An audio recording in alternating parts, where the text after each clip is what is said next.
what so proudly we hailed. We're live. Welcome to TBPN. It is Tuesday, March 11th, 2025. We are live from the Temple of Technology, the Fortress of Finance, the capital of capital. This show starts now. We got a great show for you today. Even though the market's down, we are making the best of it. We are up. It's a golden era for short sellers. Yes, that's it's what a it bull is. market. It's a bull market in put puts. options. Yes. So rough times out there, but no matter what you're doing, you got to do it on Public. Go to public.com. Investing for those that take it seriously. Multi-asset investing, industry-leading yields, trusted by millions. Get on Public. Move your money around. Do whatever you think is best. Do your own research and you know what we're a fan of? Yeah, buying when others are scared. Yeah, that's good. That's what we do. Yeah, when others there's are blood fearful. in the streets. Yeah, when others are fearful. When others are fearful, we get greedy. Yeah, greedy when others are fearful. Anyway, moving on. We're talking about the market crash. Here's what happened. The Wall Street Journal is breaking it down. The stock market yesterday, trade threatens sent the Dow down more than 600 points. The Dow Industrials dropped after President Trump said he would ramp up tariffs on steel and aluminum from Canada 50%. Shares of industrial and financial firms were among the biggest decliners in the S&P 500. All 11 sectors in the broad index were trading lower. Fears about a recession sparked a sell-off Monday, with sliding tech shares spurring the Nasdaq's biggest loss since 2022. President Trump declined to rule out a recession on Sunday and said his economic shakeup would result in a period of transition. It was a really emotionally charged decline, said Katie Stockton, founder and managing partner of Fairlead Strategies. But she added that this is more than just a brief pullback that we're going through. New Labor Department data showed that the U.S. had 7.74 million job openings in January, up from 7.51 million in December, slightly above the consensus for 7.6 million openings. So unemployment ticking up, too many job openings, not enough people getting placed in their roles. Big tech stocks recovered. They started to recover from some of their losses. Tesla shares regained some ground after the EV maker shed 15% of its market value on Monday. I saw that an is account. a lot. I saw an account post. You know, there's that iconic shot of what's the Chris Paul is the basketball player where he's like, Chris Paul drills a three to close the lead, close the gap to 40 points. Or something like that. That's Tesla going up 3% today after being down. It's rough out there, but we've said it before. Naturally aspirated V12 with a gated manual shifter in the next Tesla Roadster, and it's a $10 trillion stock. You heard it here first. There you go. Verizon stock, not financial advice. But if you see them deliver a naturally aspirated V12 with a gated manual shifter, we know that we will be going turbo long. We will be going turbo long. Verizon stock dropped more than 7% and was the weakest performer of the Dow Industrials Tuesday morning. A company executive flagged heightened industry competition at an investor conference. So rough time out there. Monopolist complains about competition. Yes. So a lot of reactions on the timeline. Alad Gil here. He says, quote, and he puts in quotes, "Most things are not as serious as they feel in the moment." I don't know if that was about the market crashing, but it seemed like it was a subtweet, right? It's all priced in. I think so. But yes, it is. I was just workshopping a post, which was being greedy is low key goated when others are fearful. It's extremely stupid, but send it. Yeah, I love it. What was the original format of that? I don't know. It was something funny. I like that. Yeah, just send it. Okay, anyway. This is just for the record. It's a Warren Buffett quote. Yeah. It says, be fearful when others are greedy. and be greedy when others are fearful. And so buy low, sell high. Anyway, the Kobayashi letter has a thread here on the real reason that markets are crashing. And I thought we could maybe take a tour through this. Over the last 2 months, the S&P 500 and crypto have erased a combined $5.5 trillion of market cap. I think we need a moment of silence for that. Yep. This moment of silence is brought to you by Public.com. Fantastic multi-asset investing products trusted by millions. Okay, that's back enough, to the show. That's enough silence. We have just witnessed one of the most sudden shifts in sentiment since 2020. What's happening? Let us explain. Let's begin with the timeline. Markets have known the trade war was coming since as early as mid-2024. In December, tariff threats ramped up. We saw many all-time highs in the S&P 500 after that. Even after the trade war began February 1st, we saw more all-time highs. Since February 20th, the S&P 500 has raised a whopping $4.5 trillion in market cap. Yeah, just, I guess, quick comment here. Yeah. Saying markets have known the trade war was coming is not exactly... Yeah. Not exactly. Like, it's hard to say, or it's hard to basically position that as fact. Yeah. This is stated as a fact, but this is clearly their opinion, right? Many people thought Trump would run, but many people also thought Trump was not actually serious about tariffs. Yep. And still, in many ways, the market isn't fully pricing in tariffs because there's sort of this back and forth. He announces something. He just announced 50% tariffs on Canadian aluminum products this morning, but who knows if that's real, right? There was like a day last week, I think it was Wednesday, where if you paid some big tariff bill, like, you know, at the end of the day, like it was like, you shouldn't have paid it. Like, you know, very odd, very chaotic. Yeah. So I think the markets, when you look at the last Trump presidency and what the stock market did then, I think the markets to date, the sentiment has just been Trump presidency generally good for the economy because he's a guy that cherishes the economy. Yeah. I mean, the whole thing has become very oddly political. We covered it during the Trump pump post. Trump presidency becomes political. It's not that. It's that it's that for the first time in my life, at least, I feel like small 2% moves in the market are driven by executive level. Like, the narrative is this is the problem of the president. Like during the housing crash, you know, there's like a multi-month sell down and a big recession and way over leverage. And then people start asking questions, and they start asking questions about, well, who's responsible? And in part the banks, in part in deregulation. They go back and they find different pieces of legislation that might have led to this. Some of it came from the Bush administration, some of it came from the Obama administration, and so it becomes like this bigger narrative, but this is a time where like crypto pops and people will be like, oh, this is because of Trump. And then, you know, S&P goes down to, you know, a couple of percent and people will be, this is because of Trump. It's the worst thing ever. And it all just, my takeaway is that we need a president who is just hyper focused on the short-term stock market returns. And that's all they're doing every day. They're not thinking long-term at all. Like a high-frequency trader type. It's like a crypto protocol founder like posting. Exactly. You know, which is in many feedback into the market. Trump is the closest president we've had. Very close. To that. Very close. But he's not doing enough. Even he's put out statements like, okay, I'm not worried about the short-term performance of the stock market. I'm trying to make America great again over some long period of time. No. I want him to say, yes, I do care. If the stock market went 2% down, interest rates are negative. Yeah, there's some angle here where he says, in the first quarter of my presidency, the S&P 500 was XYZ. Yeah. By the fourth, it had, you know, more than 3x. Yeah. You know, so he's positioning.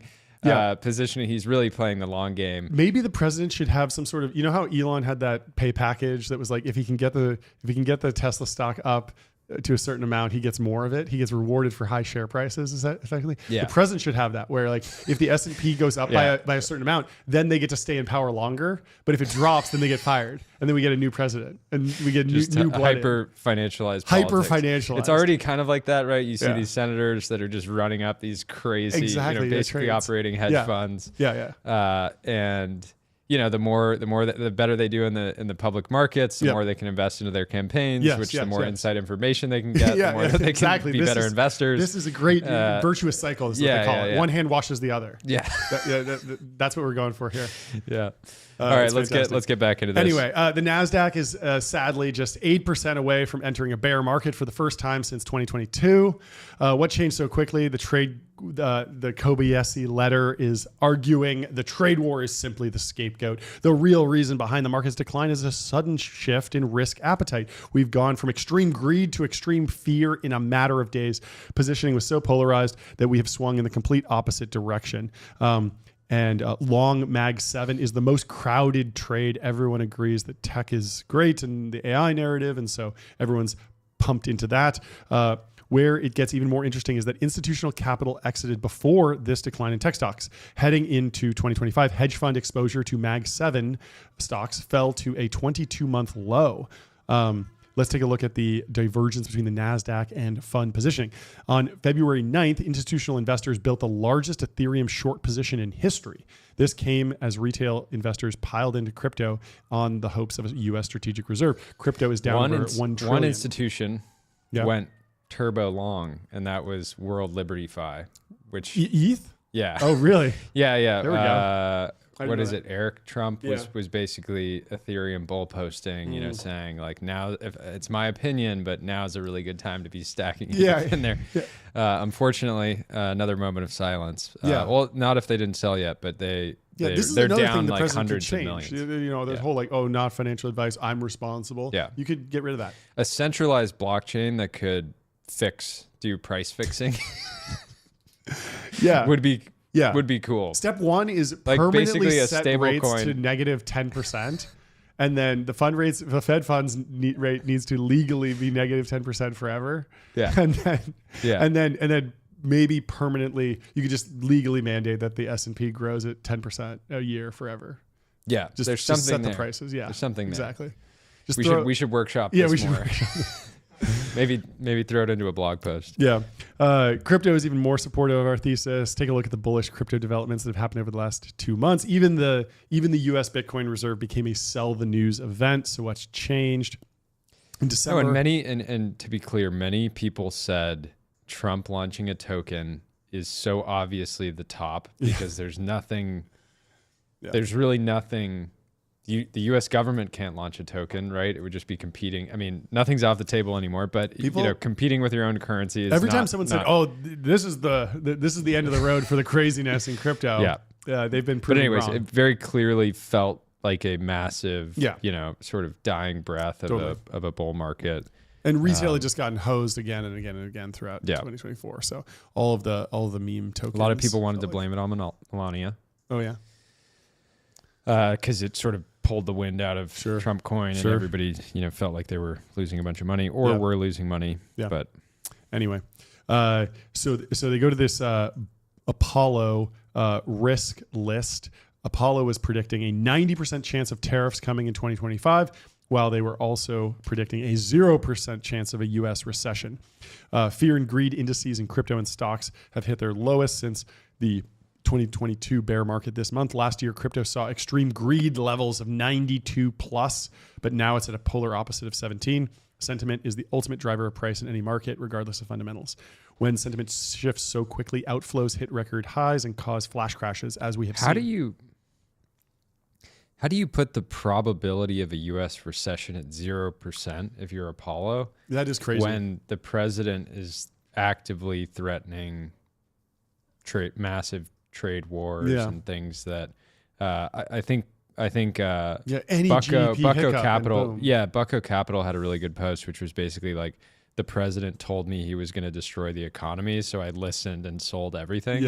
And it's obviously an exaggeration, but there's some truth to that. Yeah, right? like the Trump can be sort of ripping bullish. a Band-Aid off. Right. It's not. Oh, this is going to be all sunshine and rainbows.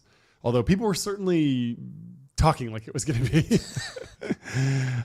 So small cap funds saw 3.5 billion in outflows. Mid cap funds saw outflows of 2.1 billion. Sectoral funds saw 4.5 billion in outflows. Once again, shift in positioning. This means that getting ahead of shifts in sentiment will be the most profitable strategy in 2025. They argue VIX surges over 70% in 1 month. The swings are going to broaden. This is something that a lot of people have been talking about. I think Jeff Lewis, markets are getting more aggressive. There will be more swings, more volatility, probably sentiment more spreads faster is one thing, right? Yeah. You can imagine a world where now, historically you have your college friend group, guys that you just talk about random business, stocks, etc. You might get together with them once every 6 months, and they're like, oh yeah, I'm like pretty short the market right now. And then everybody like goes and they go short. It is crazy. Now it's a group chat, and it's just fast. sort of that sentiment spreads really quickly. Yeah. We had a friend who went super long Tesla, basically a month ago exactly. It's down 40% since then. RIP. Yeah. The idea of going to something like what happened in like the 70s, where there's like languishing stagflation for like a decade, or even post housing crash where the economy was in the doldrums for like years, seems unthinkable, because the swings are just so fast now with COVID down and up, and then same thing with the interest rate crisis, like down and up so fast. Through technical and fundamental analysis, they've been trading these swings. Stocks, commodities, bonds, and crypto are highly tradable, and they're arguing that you should sign up for their stuff. But anyway, kind of an interesting post. But Packy McCormick had one of the best jokes of the day. He says, now would be the perfect time to go hit go on the strategic NASDAQ reserve. I love it. What a banger. Yeah, So and who was saying that if the U.S. government needed them to manage? It was Keith on the show. He said if we started a U.S. sovereign wealth fund, and he wants it at Khosla was asked to manage some of the funds, he would oblige as a patriot. Yeah. Here, Keith, go deploy $10 trillion. Become the next Massa. Great. It'd be great. I mean, the steel man on the strategic NASDAQ reserve is like the original Peter Thiel thesis on like a cryptocurrency that's backed by hard assets, kind of like the MakerDAO idea, but for like, non-crypto companies. And the idea that you could have like something that looks like a tradable bond or a tradable ETF slice. And when I go to pay you, I'm paying you not just a dollar piece of paper that's maybe backed by gold, maybe backed by nothing. It's backed by the cash flows of Apple, Google, Amazon, and every American business. Feels very stable, feels very hard to implement, but was always like an interesting, turbo libertarian dream of the late 90s. Liquidity says, PE funds are the Chad meme, watching public markets plummet while keeping their portfolio marks flat. Always nice to be in privates when the market's down. Power Bottom Dad says Elon is down almost $21 billion today. That puts him at only, checks notes, $113 billion richer than the next richest person alive. We did it, Reddit. I love it. So yeah, everybody's losing. All the billionaires. What are they called? The super billionaires? Wasn't that the phrase the Wall Street Journal tried to coin? Gigabeanaires. Giga would have been way better, but they didn't use Giganaire. Giganaire. Between trillionaire and centibillionaire is confusing because some people use it for centimillionaire.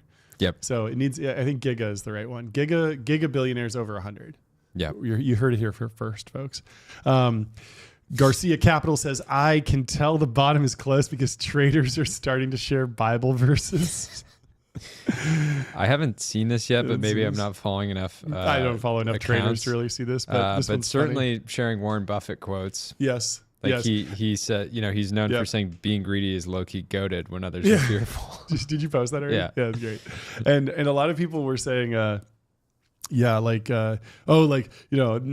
good day to learn about dollar cost averaging. And it's like, you weren't dollar cost averaging the last month. Like, now you're going to start. The most memorable moment for me as an investor where I really thought it was entirely over like things were never going to come back was seeing Ethereum at $800 and thinking, where's the bottom on this?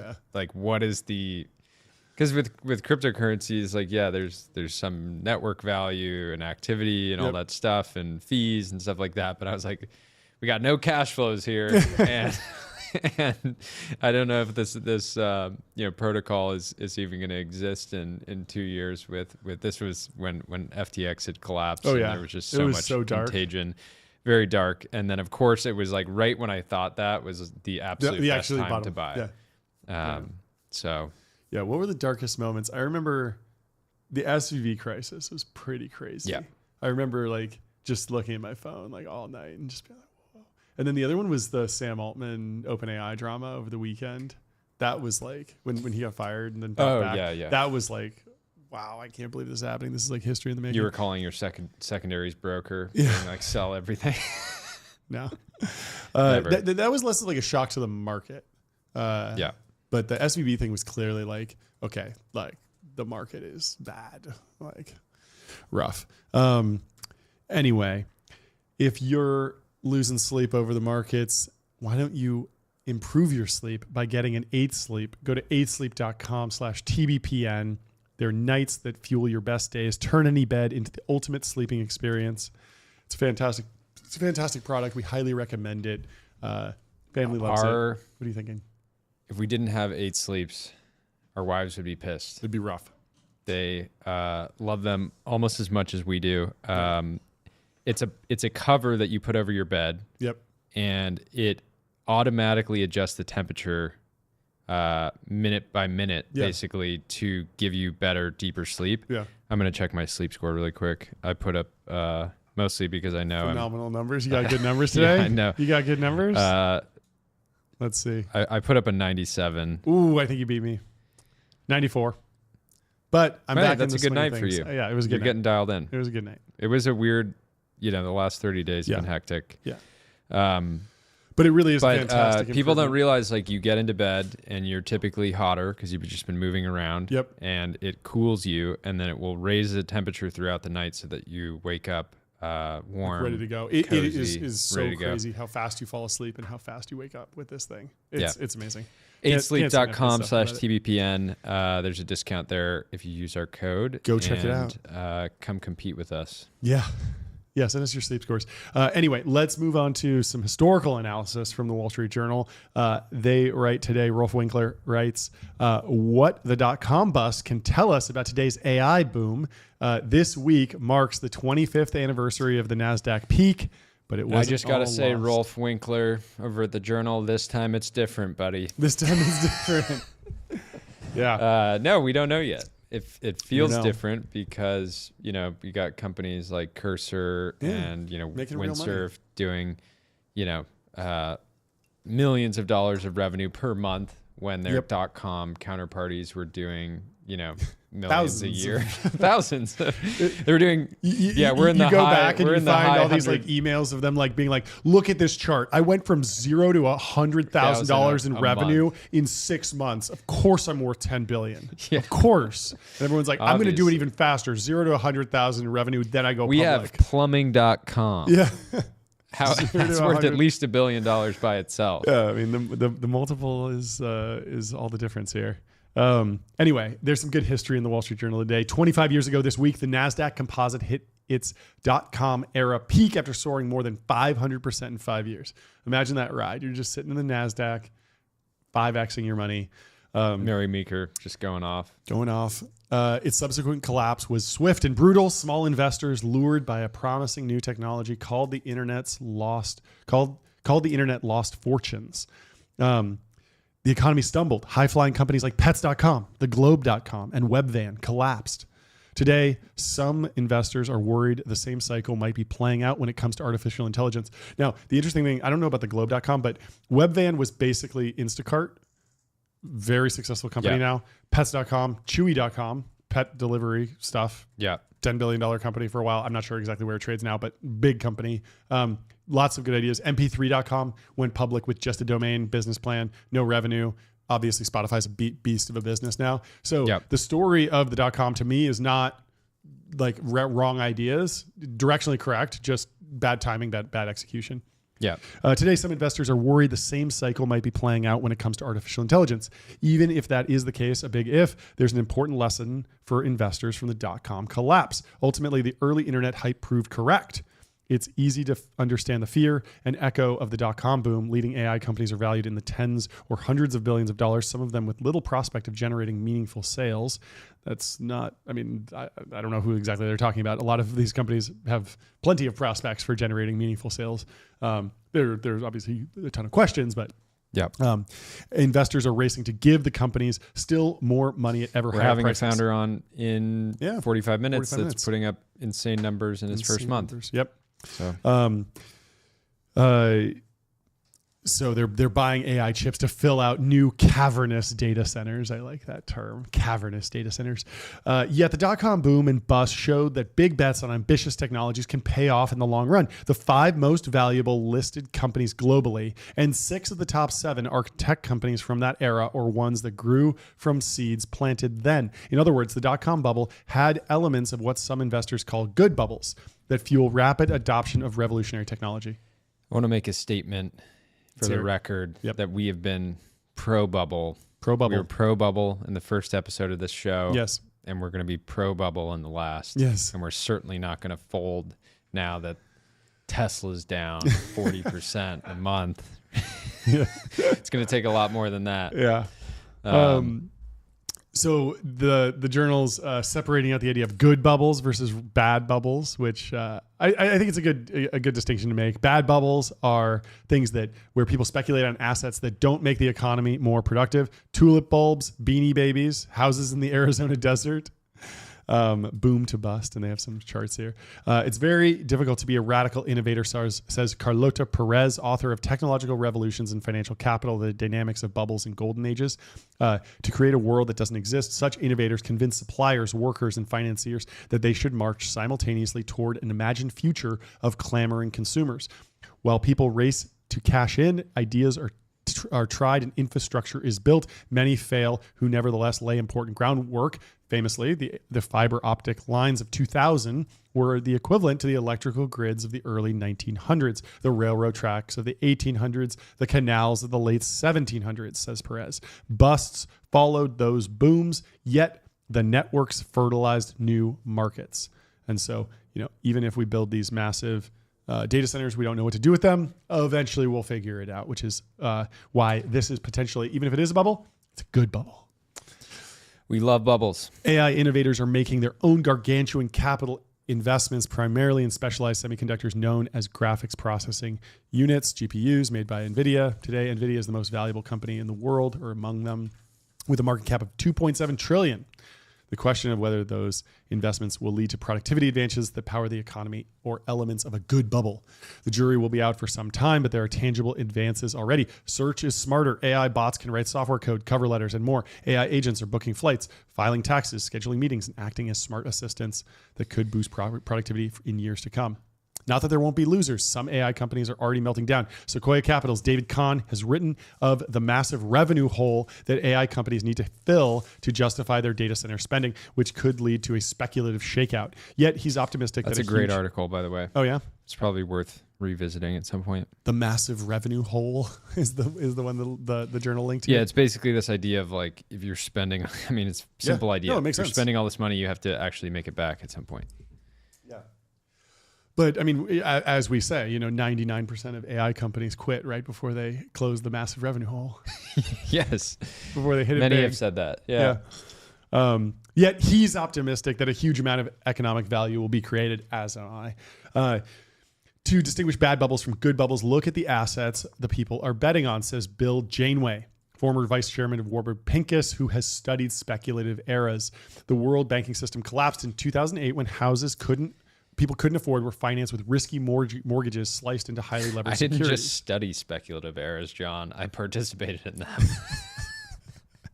Who are you going to trust more? That's great. Bill Janeway? Yeah. Has he ever studied speculative eras? Has he ever had an NFT profile picture? Yeah. If you haven't been in the trenches of the speculative eras, Bill, I don't want to hear from you. Yeah. Where were you in 2021? In contrast, Janeway points to Tesla. Some investors think its shares are overvalued, but Tesla is using its windfall to deliver a future of electric vehicles, solar power, as well as self-driving cars and robots powered by AI. Many overhyped AI startups may flame out, yet some will have had brilliant ideas that get picked up by others. Anyway. Fun article, good times. They talk more about the smartphone revolution. By the time Steve Jobs unveiled the first iPhone in 2007, wireless phones and the internet were already widely used. Flash memory was cheap. Computer chips were smaller and faster. Responsive touchscreens had already been invented. And when the smartphone revolution came, it was General Magic alums Tony Fadell and Andy Rubin who helped deliver it. Fadell helped develop the iPod and iPhone at Apple, and Rubin founded Android, the startup behind the world's largest mobile operating system. And so, are you familiar with the story of General Magic? It's fascinating. It was basically this like dream team of like, you know, all the venture capitalists came together, all the top technologists came together, and they were going to build an iPhone essentially in the mid 90s, I believe. And they, so an early version of the smartphone was released in 1994 by a company called General Magic. Co-founder Mark Peratt envisioned digital touchscreen phones, but his device arrived years earlier. There were no digital cellular networks, Peratt recalls, to retrieve digital content, of which there was little. It had to be plugged into a dial-up modem. So they were just too early. Company doesn't work, but the team goes out and works at Apple and ultimately Google post-Android acquisition. And so as hundreds of billions of dollars pour into AI, some are calling it another bubble. True or not, Perez forecasts that AI will boost productivity as the first electrical lines did when they replaced steam power. General Magic went bankrupt in 2002. Its devices were so far ahead of their time that few customers bought them. Another prescient idea it was working on would also have to wait. AI agents built to complete tasks for people. The engineer working on that project, John Giandrea, now heads Apple for AI for Apple. Oof. Interesting. Maybe they need some new blood. Maybe he needs to hang his jersey in the rafters. He's been certainly early to this stuff, but not rolling things out faster. My biggest complaint recently, we talked about the Genmoji thing, which is terrible, Playground, which is bad. They still haven't replaced the voice dictation.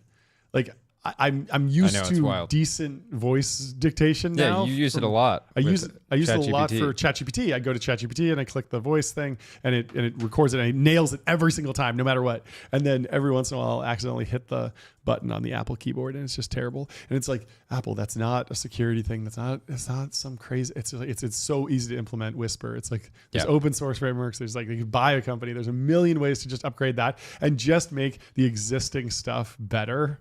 I was thinking about like how funny it is that their Apple Intelligence. You've seen like their rewriting thing where like you highlight stuff and then you have writing tools now. Have you seen this? Writing tools. Writing tools describe your change. This is an Apple Intelligence. So if you highlight some text, you can go to writing tools and you can say like proofread it, rewrite it, make it friendly, professional, concise, like turn it into key points, turn it into a bullet list, turn it into a table. Like it's cool. But it's weird because like there's already spell check and grammar check like running. And so instead of like replacing that with one system that runs over your text, now there's just two systems that are talking to it. And they're like kind of fighting. One's like the old school, like, hey, we're just checking spell check here. It's like the metaphor is like there's a robot over your shoulder who's just kind of looking and say, oh, you misspelled this. Like, let's underline it with the blue line. You can click and you can change, right? Crazy. But then there's a separate robot over here saying, hey, actually, you want to turn this into a list of bullet points? Like I could do that for you.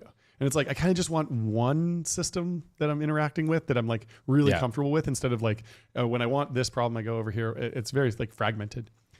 Anyway, well, time is money, save both. Go to ramp.com. Easy to use corporate cards, bill payments, accounting, and a whole lot more all in one place, folks. You got to get on ramp.com.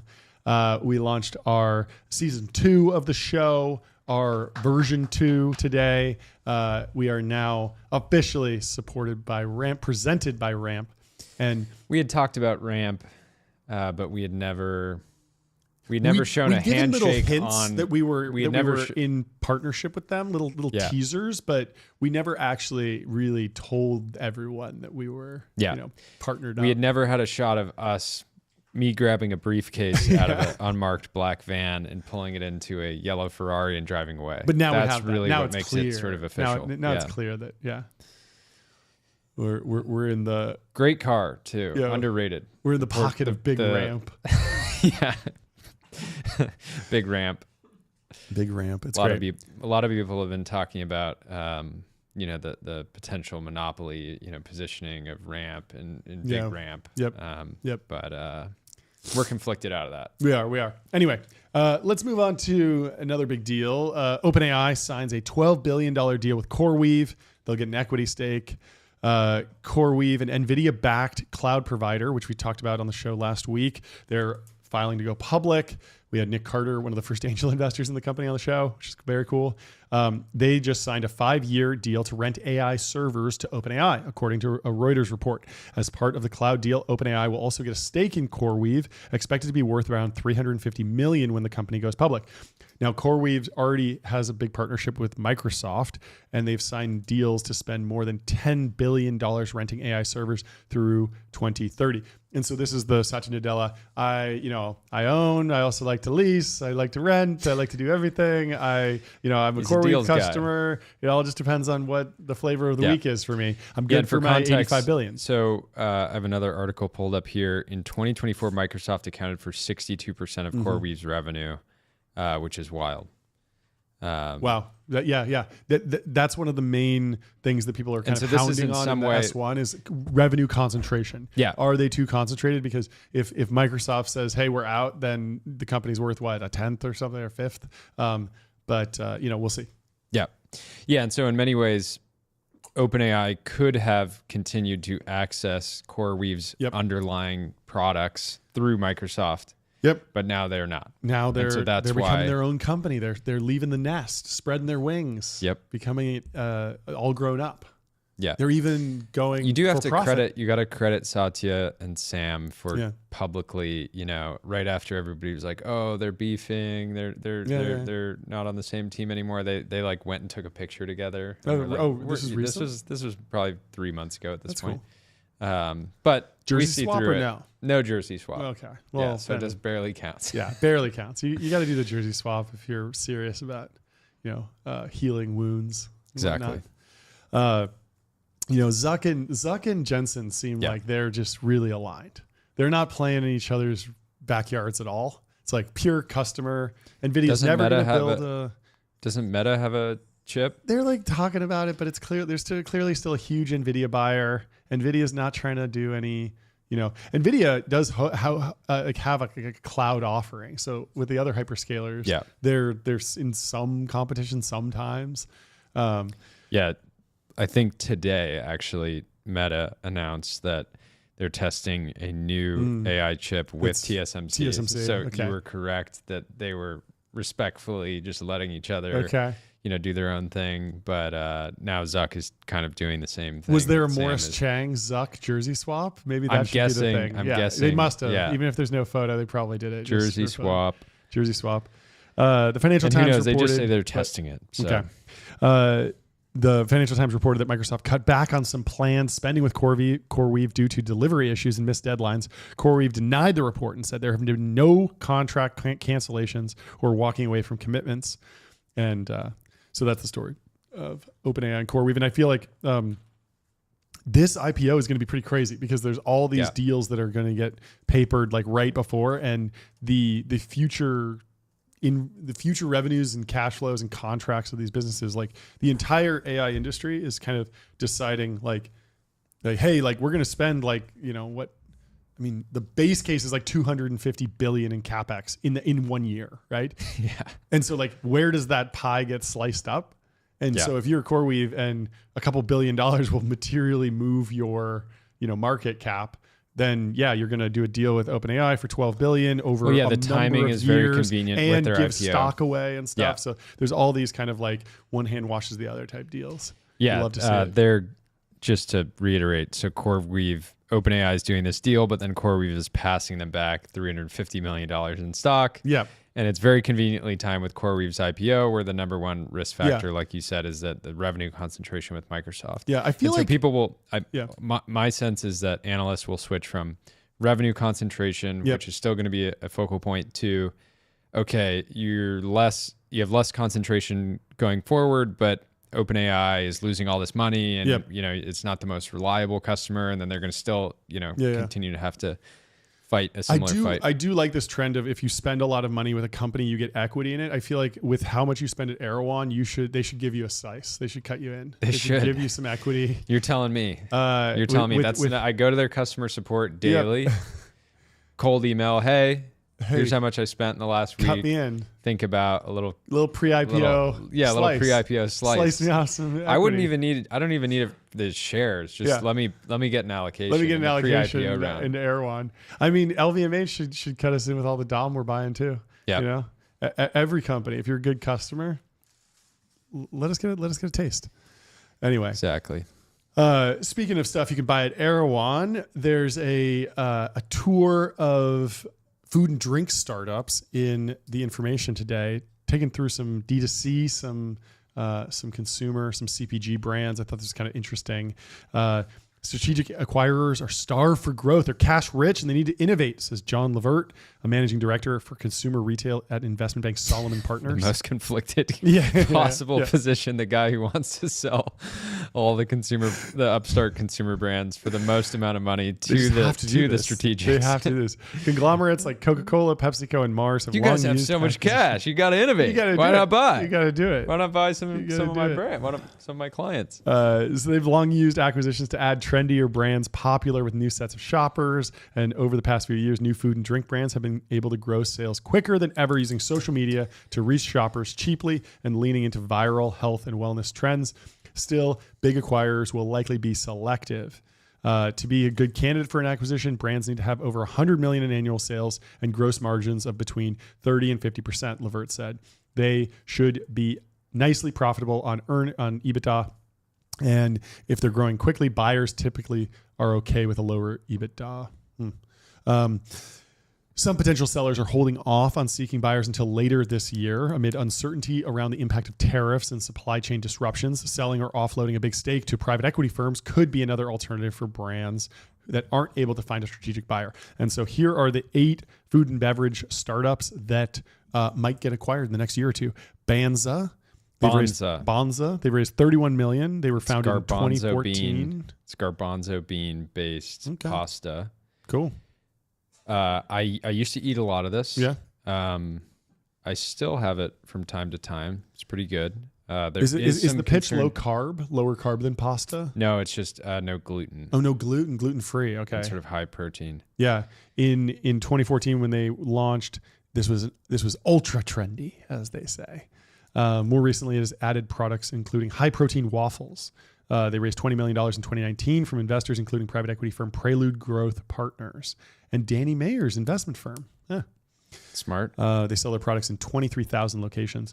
Chomps, the line of big meat Chomps sticks. Guy? I'm not a big Chomps guy. I mean, How? if I'm in like a random store, maybe I'll grab one. But I think they're not fantastic. a daily driver. Yeah, no, I like the idea. I'm almost a daily driver. Yeah. My son is an absolute Chomp fiend. Okay. If I ever pull one out, he'll just come over and he'll just take it from me and just eat the entire thing. I mean, they're looking really strong. It's been a long road, 2012. So, I mean, they're going on 13, 14 years old. But in 2024, they did over $500 million in sales. And the last disclosed valuation was 300 million. And they raised 80 million. Yeah, they're well beyond that now. Yeah, they are in the money. Stride Consumer Partners looks great on this deal. They got meat sticks, other snacks. Founded by personal trainer Pete Maldonado. That's John had an idea this morning while we were working out to just have. I don't know if we should leak this. It's such a good idea. Pre-cut steaks. Like imagine if you could buy like steak that was cooked in sort of more of like a bacon style, like pre-sliced form factors. You could just, instead of going for a chomp, just grab a little bit of filet mignon. Yeah, which is I'd like somebody in the audience to build that. We'll definitely trial it. Well, my idea was specifically like Chick-fil-A, but steak based. So you go to the drive-thru, and instead of getting some chicken nuggets, you get a bunch of steak, and it's like $50 because it's steak. It's expensive, And there's but no it's other drive-through. items. And there's no other items on the menu. Yeah, it's like maybe like you Diet could get a Coke. whole steak, or you Diet could get half a steak, or you could get little slices of steak. But like it basically the restaurant just cooks steaks all day, and then you drive up and you buy steaks. Yeah, economies of Steak. steak. It's great. Anyway, Chomps has proven it can scale up. It's on its own. The brand has already expanded to most major grocery chains, Whole Foods, Target, Kroger, Trader Joe's, as well as many convenience stores. And Maldonado expects it to hit $1 billion in retail sales this year. Wow, that is Wild. big. Could include a strategic exit and IPO, or we could continue to hold it for cash flow. Good Culture, I don't know this company. They did over 200 million. They're founded in 2014. They raised 85 million. Good Culture has been the forefront of a resurgence in the popularity of cottage cheese. This is like a yogurt, dairy, health, better for you kind of dairy-esque brand. Okay, cool. Do you know Lesser Evil? Are you familiar with this? 2004. Popcorn. Wow. Popcorn. That's an old company. I'm a fan. $165 million in sales. They've raised $45.9 million. Aria Growth Partners, Valor Equity Partners is in there. That's amazing because Valor's in like SpaceX. But yeah, good team around the board, looking good. Raised money in 2023, around $19 million. And apparently they are exploring a potential sale, but also seeking a valuation of around $1 billion. That would be a relatively rich number compared to recent snack deals. In January, Flowers Foods said it would pay $795 million for Simple Mills, which sells gluten-free versions of snacks like Goldfish and Wheat Thins, but had higher net sales. The around trade of the early 2010s was just to go into a 7-Eleven or a gas station and make a better for you version of every product. Yep. Every single product, Yep. from meat sticks to Wheat Thins to Goldfish, all these categories. It is kind of crazy that no one said, like, let's just do that. They did, everyone, it was always like some random entrepreneur focusing on one single category. There was no one who said, like, our business is we are going to create a better for you product in every single category. Yeah. You needed to focus. Yeah, some people tried to do that, but you can't remember any of their names. No, I agree. Because they didn't nail. And it's also that's the thing. CPG, we talked about this on the show yesterday. CPG is so tangible that people assume that it's very easy. Oh, I'm going to make a cracker. I'm going to make this drink, and then you realize you actually have to. The best CPG companies either got super lucky, which is unreliable, or they iterated across 30 plus production runs to dial in a product and make it truly, truly great. And then they had to reinvent it when they scaled up again. And it's just really difficult. It's basically blue collar entrepreneurship in that, you have to go sit in grocery stores early on and just get people to trial your product. It seems crazy, but it's kind of what it takes. Liquid Death. I mean, this is another good example. Like Liquid Death, super unique go-to-market, super unique branding. Like that's not going to come out of some holdco that's just like, we need better for you in every category, because Liquid Death is a very bespoke. Like Liquid Death is not a brand that was a marketing Goldfish, right? It's it doesn't translate. It's a very different thing. Liquid Death had perfect marketing market fit in a mass market product that they could sell everywhere. Yep. And they've executed that very well. They've also been very aggressive in terms of raising capital. Science, which is an LA-based sort of incubator that incubated it. Yep. They were also in Dollar Shave Club. That was their first big outcome, I think, in the D2C world. They were I was getting at pitched. IPOing. Yeah, I was getting pitched Liquid Death, pre-IPO round. I didn't sign any type of NDA. I think it was at close to $2 billion. Oh, wow. I think that's completely unrealistic unless it was trading like a meme stock. Well, they did get some private credit money in. They got a $55 million working capital line from Ares Management. Let's go. Some of the best in the game. They got we really gotta billionaires. We got to get a private credit fund as a partner for sure for the show. It's great. And so we'll see where that goes. Olipop also very popular. They're doing 400 to 450 million in sales. They've raised 90, and the last disclosed valuation was 1.85 billion. So wow, pulling a 4 or 5x revenue multiple, not bad. They got JP Morgan's private capital growth equity fund, Monogram, Rocana Ventures, low calorie, low sugar sodas with added fiber. It's long been seen as a candidate for buyout by a big beverage company. And they're in kind of a race against Poppi, which was launched in 2020, just 3 years after Olipop started. Poppy's doing more than 500 million in sales and has raised 30 million in funding. Yeah, so Poppi directly, they were also making sort of better for you-ish sodas, but then Olipop was working so well that Poppi completely cloned their product down to the font. Wow. Like it was spicy. Just a complete copycat. But they, to their credit, they executed well and have grown sales pretty impressively. Yep. A buddy of mine is the head of growth. I actually don't know what his title is now, but he was the head of growth for Olipop back around their seed round. And he's a super well-connected, smart guy. And basically, back then, I would honestly ask him. I didn't really understand how hard Olipop was ripping. This was like 2020. And I was like, are you going to look and do other things? Yeah. Like, do you want to be a head of growth for like a CPG company? Yeah. Like your whole life? Because he had, like I said, he had all these opportunities and he had been there for a while already. He's like, no, like we're doing well. I'm going to stay. And like, I'm sure he's going to do like really well from this. So, and Cavu Consumer Partners is in Poppi, which is Rohan Oza's fund. You might have seen him on Shark Tank. Good guy. I ran into him in Beverly Hills the other day. Anyway, if you're building a consumer product, a food product, a beverage, you're going to need to advertise it. And where should you advertise it, Jordy? Out of the home, John. Out of the home on AdQuick. Go to adquick.com. It's out-of-home advertising made easy and measurable. Say goodbye to the headaches of out-of-home advertising. Only AdQuick combines technology, out-of-home expertise, and data to enable efficient, seamless ad buying across the globe. And so start a CPG company and throw it on a billboard. Obviously, we are partnered with AdQuick, and right after we launched the video this morning with Ramp, we started going back and forth with Chris and Adam on the AdQuick team about our video with them. So there's lots in the works. I'm excited. Very excited for that one. Iconic memes will be recreated definitely to celebrate out-of-home advertising. Yeah. And we wanted to celebrate some great out-of-home advertising.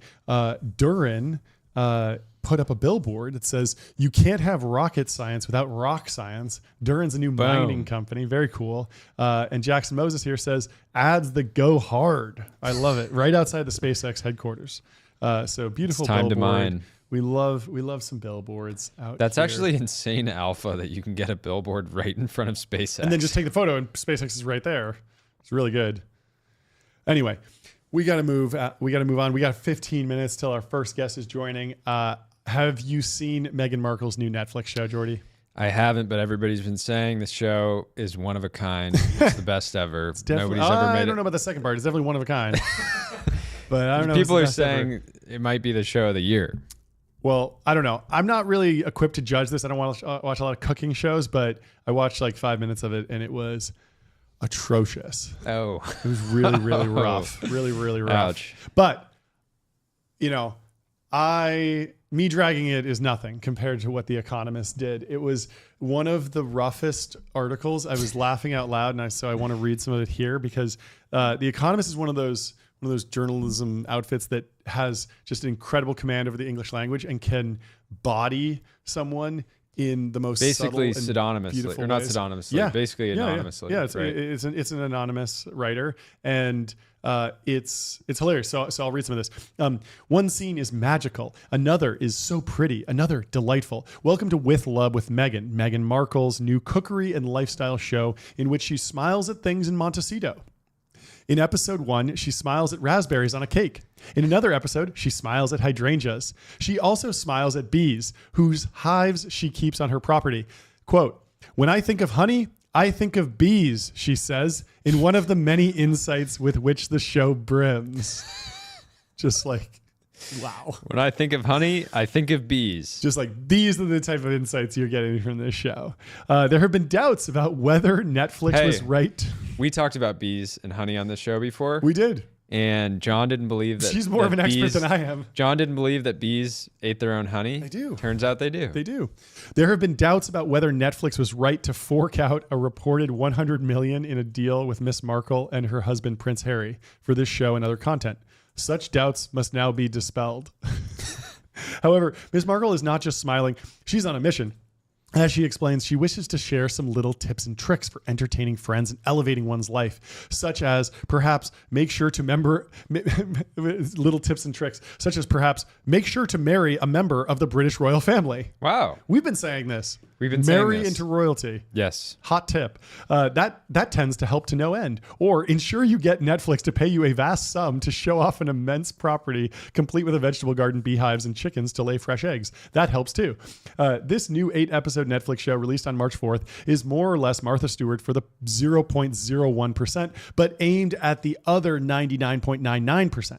In it, she offers indispensable tips such as how to make candles with your own beeswax or how to boil noodles with tomatoes.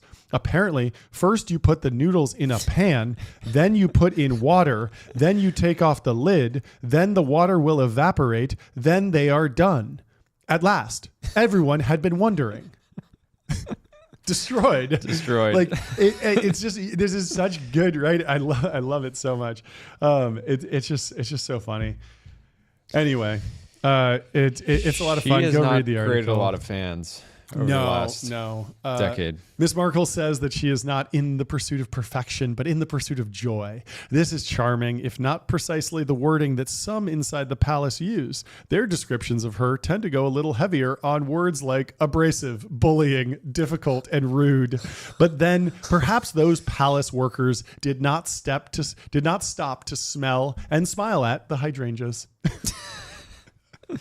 Brutal. That's so funny. They just Miss Markle, we're not far from Montecito.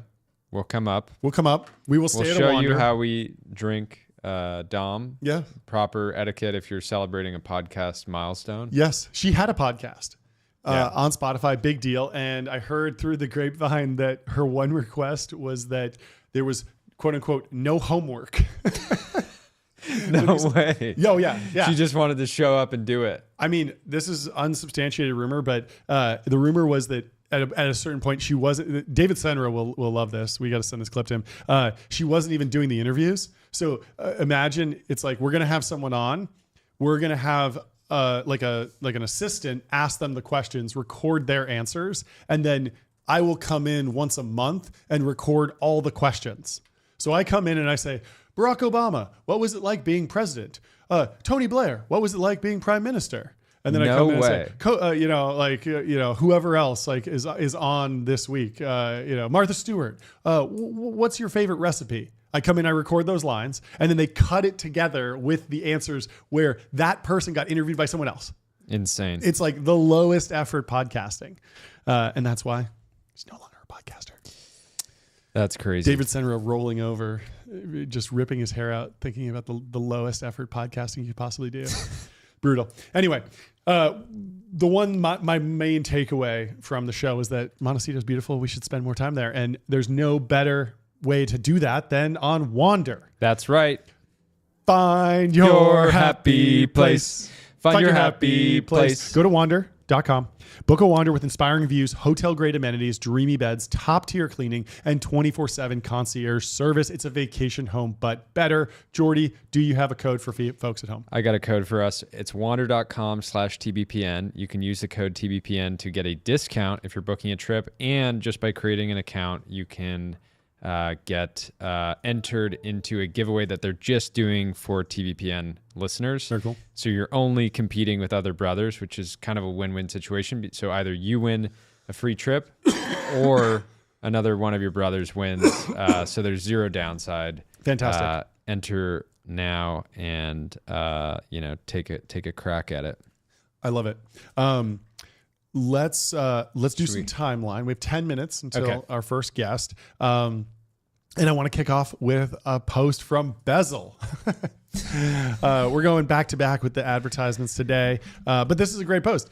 Sold and authenticated by Bezel, all long and Sone long one time zone, reference 136029, 2 time zones, day-night indicators, 0 guesswork. If you're crossing continents, this Longa ensures you never call the wrong person at 3 a.m. Beautiful watch. Flip it over and things intensify.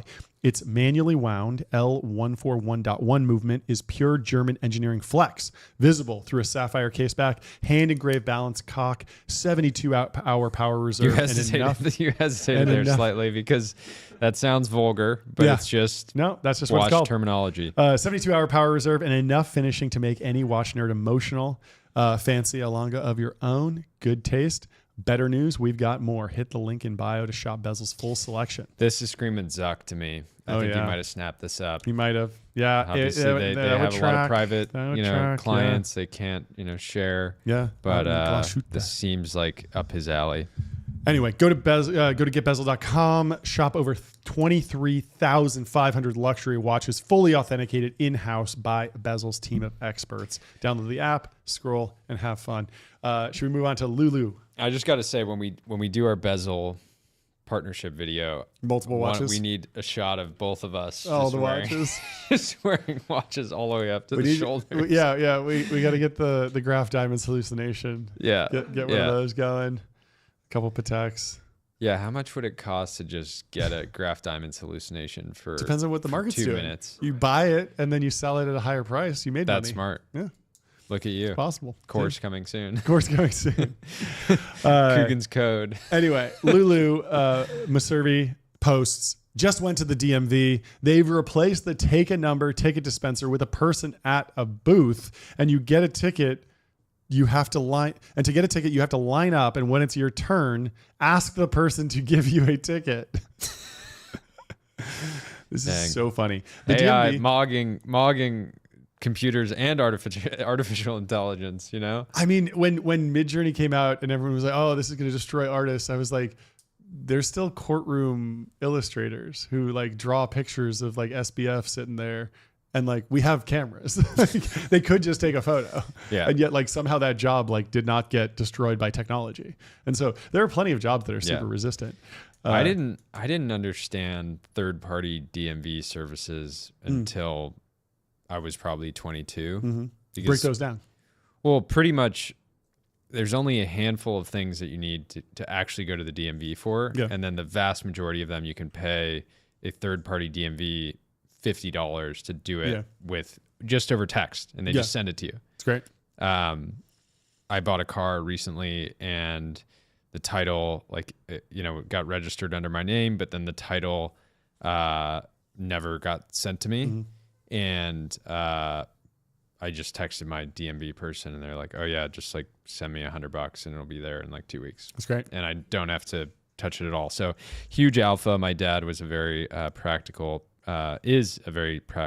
pragmatic guy. He goes and sits in the line, but he's retired now. Yeah. So I always think of the DMV as a good example of Gelman amnesia, which we talked about in the last thing. Is very very ridiculous, over the top mental model. But Gelman amnesia, I like it because the whole thesis is once you realize that one thing is incorrect, you're reading an article in you're listening to this show and you hear us talking about your point of expertise, and you realize we don't know what we're talking about, and then you assume that we don't know what we're talking about anything, and you're probably right. The DMV is a great insight into how the government works, in the sense that everyone's oh man, the DMV is so bad and so inefficient. But I'm sure the NIH is fine, or I'm sure the DoD works great. I'm sure the other arms of the government are fantastic. And it's no, actually, the DMV is par for the course.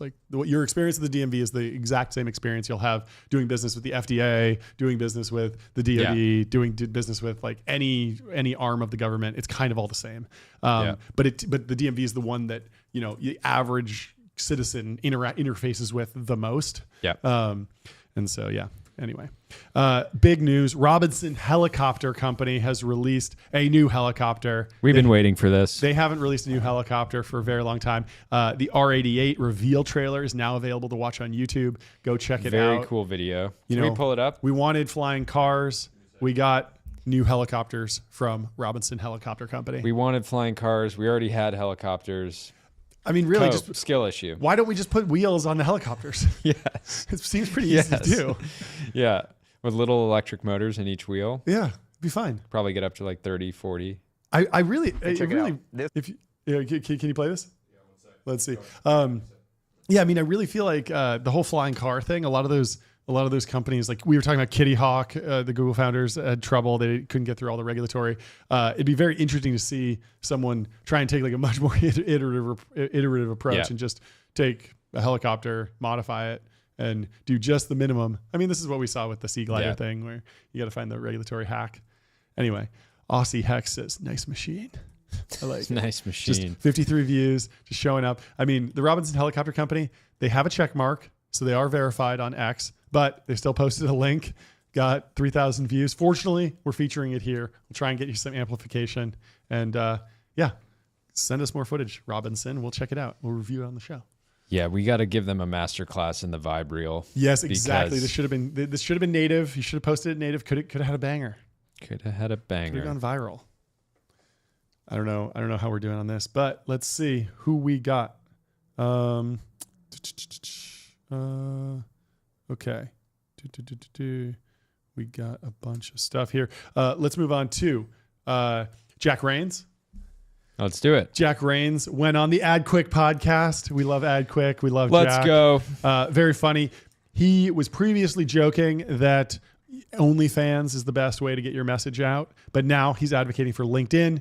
He says with revenues higher than Pinterest, Reddit, and Snapchat combined, LinkedIn is still ultimately number one for cringe. Number one for cringe. We've been getting active on LinkedIn. We are. Go follow us. If you go to tbpn.com, you can follow our LinkedIn account. Yeah. And we're starting to share. We're staying true to our X roots by posting the LinkedIn content like 2 weeks later. Yep. Honoring X, being where, the everything app where the most important conversations happen. But LinkedIn, it's more like a greatest hits. I don't want to pat ourselves on the back too much, but we do that often, and it's actually part of the brand. So, but I do like the strategy of just posting interview clips on our LinkedIn. It feels like the least cringe thing to do. Like I tried to take one of my like sound bites from the show and turn it into text and put it on LinkedIn and be like serious, and it's just like didn't feel right to me for some reason. And I remember when we did our first launch video.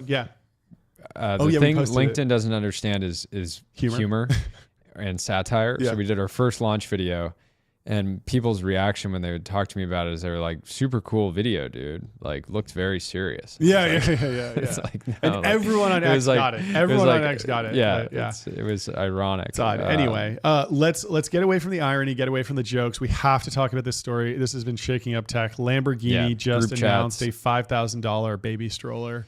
This is huge for the pronatalist crowd. Huge for the this was a lot of people's final excuse. They were like, I want to have children. Exactly. I've been planning for this for a while, but all of the strollers are so cringe. Exactly. The babies are surprisingly heavy. It's like carrying around once they get a few months old. It's like carrying around a 25-pound dumbbell. Everywhere, but it's not even as easy to carry as a dumbbell. I mean, I gotta say, like, Lamborghini really did not bring their design aesthetic to this at all.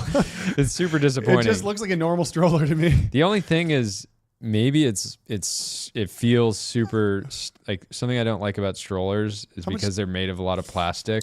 They don't feel always. This looks like there's some metal in there. I see some shine on there. If they have carbon fiber accents, it needs carbon fiber. I would even like imagine if they had the rear view mirrors on it. That'd be cool. Yeah, like that could be cool too. Yeah. But I'm thinking like sharp angles. I'm thinking like Reventon. The one where they take the Aventador and they make it even crazier, like even more aggressive. So I'm gonna give this a 4 out of 10. 4 out of 10. Okay, well, it is 12:45. We should have our first call in. Ben, make sure we have pulled up the Zoom and see if we can have our guest join us. How we doing? Hey, can you guys hear me? I can hear you. Awesome. How you doing? I have video on too, but Fantastic. Yeah, we can see you. No, this is great. Me too. Yeah, we can see you. Awesome. Cool. So Kennan Davison is here from Icon. Big announcement today. Can you break it down for us? What are you announcing? And give us a little backstory on your product, what you're building, how it's going, just from the top. Sounds good. So we just announced a second round from Founders Fund. I'm the founder of Icon, and basically what we're doing is we're helping brands make much better ads with this thing we're calling the AI ad maker. And high level, what we do is we take someone's like big content library, and then we turn it into hundreds of ads. Cool. Do you have any good like case studies or examples from companies that are using Ridge it? wasn't Ridge. Sean Frank was on the show less than 2 weeks ago, and I think he was one of your guys' super early partners. We built a lot of Icon with Sean and then Ron and Obvi and a lot of other folks in the community. Basically, what we're doing is we're tackling like 9 different problems at once. So we help with script writing. In that script writing, we're helping you like target a specific audience. Sure. And then once you have that script, we're taking your library and then matching it with that script, so you don't have to do that by hand. On top of that, we also do analytics. We help you like keep an eye on competitors. Like we help you even like launch ads on many different channels. There's all these pieces to the ad making puzzle that we're taking on, and it's very manual today. So we're solving that. Do you like competitive markets? Previously, you started Skio. Subscription management within e-com is deeply competitive.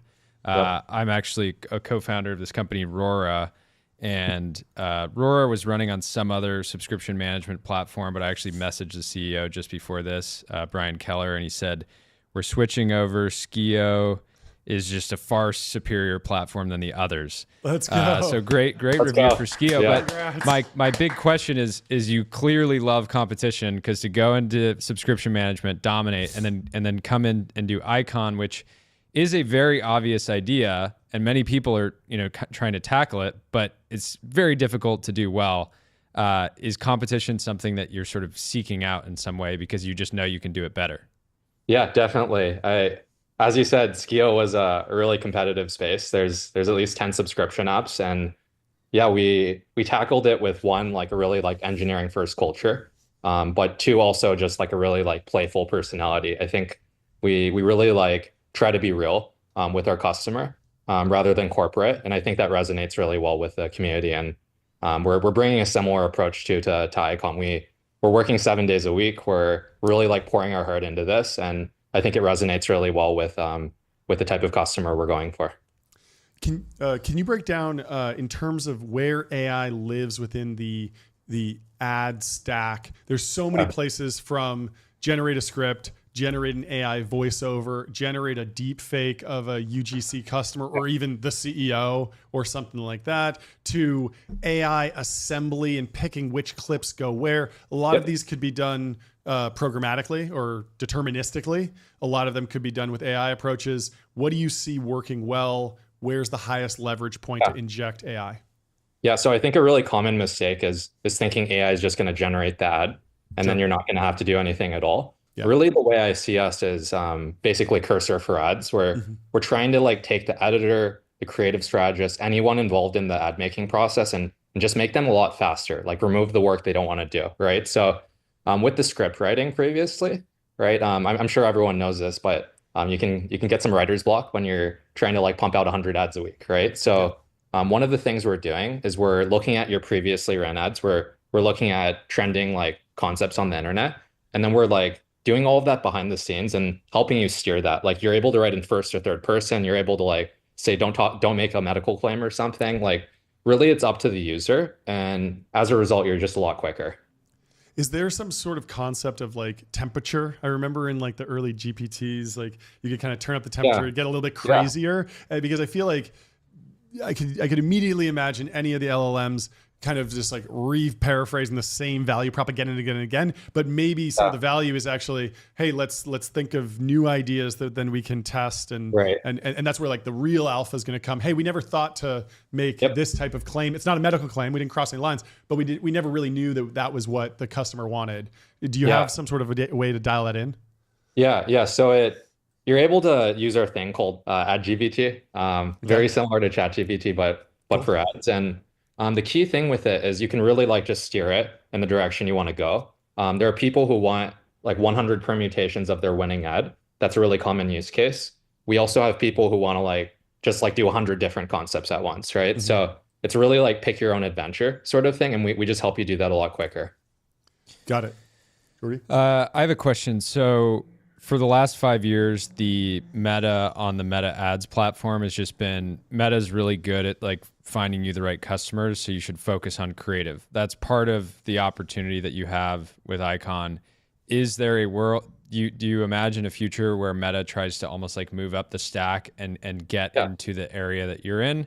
Obviously, you're not afraid of competition, but you know, how do you think about sort of Meta getting into this game? Yeah, there's definitely some stuff that's more in the pocket, but what I can say here is that we're going to be like platform agnostic, right? So you can run ads on Meta, you can run ads on TikTok, like imagine 10 different platforms, right? Like I don't think Meta is going to like want you to like run a TikTok ad or different platforms ad. Of course, we can't rule that out, right? But there are like 5 of those like misalignments, I'd say, for Meta to be doing something like this, and the other 4 I have to keep in the pocket, but I'm pretty excited to partner with them and just see where this goes. Awesome. Well, you have to come back on when you can share on that. Anytime I have an AI founder on, I have just a bunch of questions like, what's hot, what's trending, like MCP, does that mean anything? Is that legit and real? What other kind of like foundational developments are you watching for? Give me a DeepSeek take, give me a scaling take, give me whatever you got. Yeah, I wanted to bring this up in a few of our other trains of thoughts earlier. One of the things that we're really like approaching this with is like we want to like pick the best model for the problem, right? So one of the things we do is like UGC lip syncing, right? Sure. I'll be really candid. It's not quite there yet in terms of replacing like normal UGC. That's why we're taking existing content and repurposing it, right? But we've definitely got our eyes on it. I'd say HeyGen, Tavis, there's like 10 players in this space, and we're just going to like partner with the best one. And we use a combination of them today already. So that's kind of the way to like think about Icon. We're taking like the best voice vendor. We're taking the best like video, like UGC vendor, the best like writing, right? Like we're using a lot of like Claude underneath, but like with like a lot of code on top, right? So it's really picking the best. Yeah. How do you think about, cost reduction at kind of the infra layer? You said you've gone from 0 to 5 million in ARR in 30 days. You're extremely profitable. It sounds like, costs aren't a big issue at the moment. You guys are running pretty efficiently, but presumably it will only get better. So it sounds like you're in a good spot. Yeah. I think another thing that's really fun about this is there's a lot of people in this space that are basically like operating on like 90% margin. They're really charging a lot for what they're doing. And part of the reason we're being so disruptive here is we're charging like 10% of what they're charging, right? And I want to like pass the savings to the customers as the costs get better underneath, right? I think companies either going to have to like adapt with their pricing or they're going to die. That makes sense. What's the actual? You're going for the record to beat every company ever on the 1 to 100 million ARR record, which is less than 12 months. Do you know the actual day? Are you just going to do it in 12 months? Well, I'd like to hit it in 9 months, like not leave it too close, but I will have to see. Is there a scenario where on the last day you have to bump prices like 30% just to hit the mark, or you think there's enough customers out there at the current pricing that you can get in front of? Because I feel like e-commerce is very the top e-commerce founders and CMOs are all talking to each other. There's almost like Sean Frank and Connor McDonald have their podcasts. I think like probably an important acquisition channel for you guys, but yeah, you seem pretty confident. We'd love to do a check-in call in maybe 6 months, and see where we're at. Throw the gauntlet down. I want to see the let's do it. Let's do it. Part of the reason I'm doing this is it really like pressures me and the team in a good way. I think like I don't want to like let everyone down, so it keeps me working pretty hard. But yeah, if you think about it, right, like we've got a business plan that's $1,000 a month. it's only 8,300 customers we need to get to 100 million, right? And like that, keeping the numbers a bit more private, but we're more than 1,000 already. So yeah, we'll see 6 to 9 months from now. Yeah, 8,300 customers. These are businesses. I mean, Meta has what, like 1 million businesses probably advertising at a significant level. Yeah, it's not insane penetration to get there. So good luck. I love that. That's amazing. Well, we'll let you get to your next meeting. I know you got to jump, but thanks so much for calling in. Please let me know when you have news or announcements next, and we'll bring you back on. Yeah, congrats on the progress in the new round. Thank you. Congrats to you guys. Talk to you soon. Bye. Cheers. Okay, bye-bye. Cool. Should we move on with more timeline, Jordy? Let's do it. Let's run through a couple. Well, Elad Gil has reported that Dropbox has converted from Delaware to a Nevada corporation. Lots of people talking about the risks of being in Delaware. Interestingly, I don't know exactly what triggered this. We should get the Drew Houston, the Dropbox founder, on to talk about like how he's thinking about his business, because Dropbox was one of those companies, came out of YC, I believe. Yeah. YC company, got to unicorn, almost decacorn status, was super legit, goes public, really big, but then just kind of stays flat. They hired 300,000 people, right? No, that's DocuSign. That's a different company. For the name. Wait, did you really confuse it? No. I always do. It's just DocuSign, Dropbox. No, it's Dropbox. I mean, Dropbox has a fascinating engineering culture. They hired Guido van Rossum for a while. Do you know who Guido van Rossum is? Great the creator of the Python programming language. To be clear, Dropbox still has, I think, more employees than X. Really? Yeah. I mean, they were one of the hottest startups. Then have been kind of a what do they call it, like a store value type company, or if you bought $1,000 of Dropbox 5 years ago, it's still $1,000 today or something. The stock's been kind of flat, but I mean it's a fascinating founder story of building a multi-billion-dollar company, and not many people can say that they've done it. So okay, I was respect. Wrong. I was wrong. X has 2,800 employees. Okay, how many Dropbox has 2,200. Okay. They've been getting 2,200. And what does DocuSign have? Because Dropbox acquired HelloSign, which is a DocuSign competitor. DocuSign has 6,000. 6,000. Let's go. Hit the size gong for that. Gong for headcount. DocuSign. Headcount's still cool. A lot of people says, hey, you shouldn't celebrate headcount. Yeah. It's not a real metric. I'm a job creator. Yeah, I'm a job creation. DocuSign is going to get the craziest corrupt bargain from Trump. Be like, well, you're employing half of America. Like, what do you want? DocuSign's going to decide whether or not there's tariffs or taxes. They're just going to write the policy, and it's going to get ironed in because they're creating so many jobs. Every politician will love there should them. be a founder that comes out and says, my entire mission is to create jobs. If we have 0.01%. Profit margins and we can add, hire more. I will just keep, dividing that 0.01% as many times as possible to just get each incremental employee. Anyway, Dropbox, fantastic story. You know the story of their viral growth too. They were very, very early at being very intentional about distribution baked into the product. So when you would sign up for Dropbox, they would give you 1 gig of space to store files in the cloud. But then if I referred you would get an extra gig of space and I would get an extra gig of space. Right. And so it went super viral on college campuses, and they really did a good job of that viral marketing model that so many companies tried to copy in after Dropbox was successful, but it gets harder and harder over time. But it makes a ton of sense. It's the same Gmail model that worked. Anyway, speaking of legendary Silicon Valley startups changing things around, Asana CEO Dustin Moskovitz is retiring. What did the stock do? And I mean, young guy. Down 24%. Really? Oh, but it could be. But it was like a crazy day in the markets too. No. But it was very clearly because of him. Because of him. It's tough. But I mean, what an interesting run. As a CEO, you want your stock to drop tremendously when you announce your retirement, because that is your market value. I wonder him. I wonder how much of his net worth was in Asana versus Facebook, because he was a Facebook co-founder. And so you're looking at $1 trillion company. Even if you got 1%, you're in the multi-billions. I'm sure there's dilution in sales and stuff, but still, it's like there's so many things where it's a big shoes to fill. Yeah. When you're on your second company and your first one's Facebook. But I don't know. I used Asana for a while. Nice product. And Dustin, come on the show now that you're on retired. Let's talk about what you want to do with all that money now that you're retired. We'll get you a nice watch on bezel. We'll get you an 8 sleep. Yeah, we'll so get Trey, you a nice wander vacation every once in a while. Trey in the chat. Yep. There was some Rolex leaks around their new 2025 models. Oh, I heard about this. And they're allegedly introducing a land dweller. Trey says it's perfect watch for VCs. Really? Why? Yeah.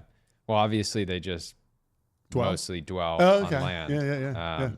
If you're enough of a size lord, you start to be more of a sky dweller.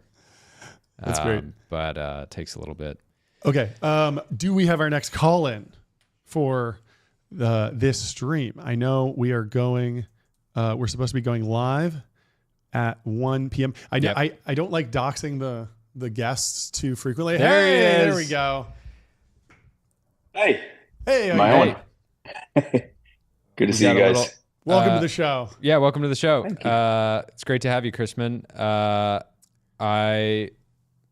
I don't know why I messaged you yesterday, or it was maybe the day before, but I was just like, dude, you got to come on. John and I are dads. You're building products that our children will ultimately use. I don't know if they're quite old enough yet, but I've got a bunch of buddies that are on Synthesis for their kids and have said great things. So I wanted to have you on. Let's start with just a high-level intro, who you are, what your company does, set us up for the viewers, and then we'll just ask a bunch of questions. Yeah. I think, by the way, it was like 9 or 10 p.m. Last night that you messaged me. So yeah, definitely. Thanks for the advance notice. Yeah. But yeah, happy to come on. I was maybe, in a similar position to you guys. Like 5 years ago, my oldest son was 2. I went down to visit the school at SpaceX that Elon had created for his own kids. He hired a teacher out of the fancy private school in LA and started his own school at SpaceX. And the guy he hired, Josh Don, became a friend of mine, and we ended up starting a company together to kind of scale up the best parts of that school. So we started during COVID.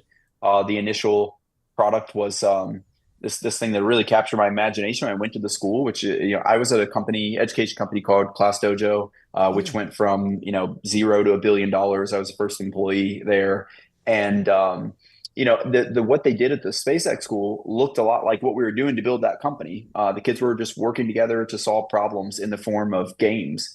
And so we took that approach, put that on the internet, and signed up kids from all around the world. It kind of took off. So that was our initial product. And now, we have built an AI math tutor that I think is taken off pretty well, and I think is going to be a major part of every kid's education in the future. Companies called Synthesis, and that's where we are. Yeah, so right now you have the subscription. What does Synthesis look like long term? Starting digital makes a lot of sense, but over time, is there desire to kind of almost verticalize and go into the real world, or what does that look like?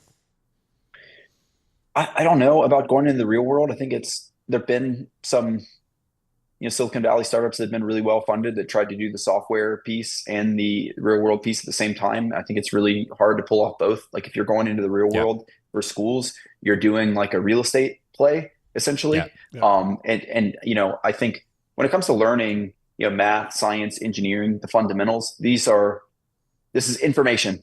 And so information can be transmitted through computers in a lot of ways, better than a human can do it. And so I think if we want to reach 1 billion kids, then, it makes sense to go vertical, but within, software, like things that can be delivered purely software.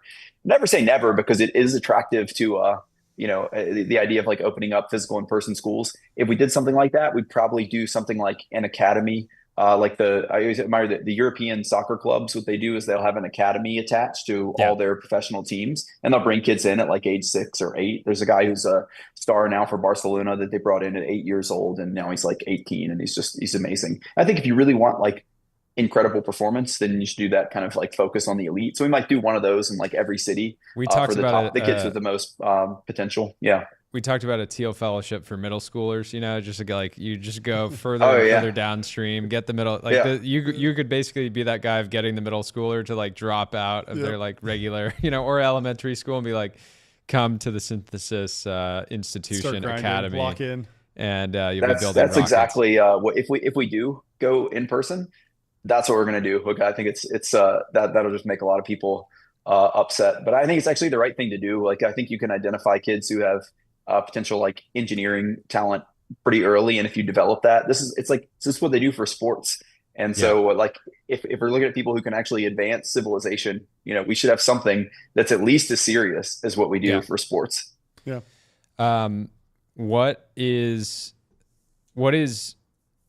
10 years from now, what is sort of K through 12 going to look like? My sort of personal experience with school was interesting. I started at a Waldorf school. That was like my earliest memories of school. I think I benefited a lot from it, but they didn't really teach me to read until I was in the 3rd grade. And I was like conscious enough to complain to my parents and be like, Mom and Dad, like I want to learn to read like the other kids, like, so I ended up going to a regular elementary school. And then by high school, my father was actually a math teacher at my high school. And I hated high school so much that I like graduated early. So like and then by college, I was just like focused on startup stuff. So I didn't feel like I had a great experience, with my education. How much better can it be? And sort of what's your broader vision? Obviously synthesis can be a big part of, a child, and a kid's education, but what does the full stack look like in the future?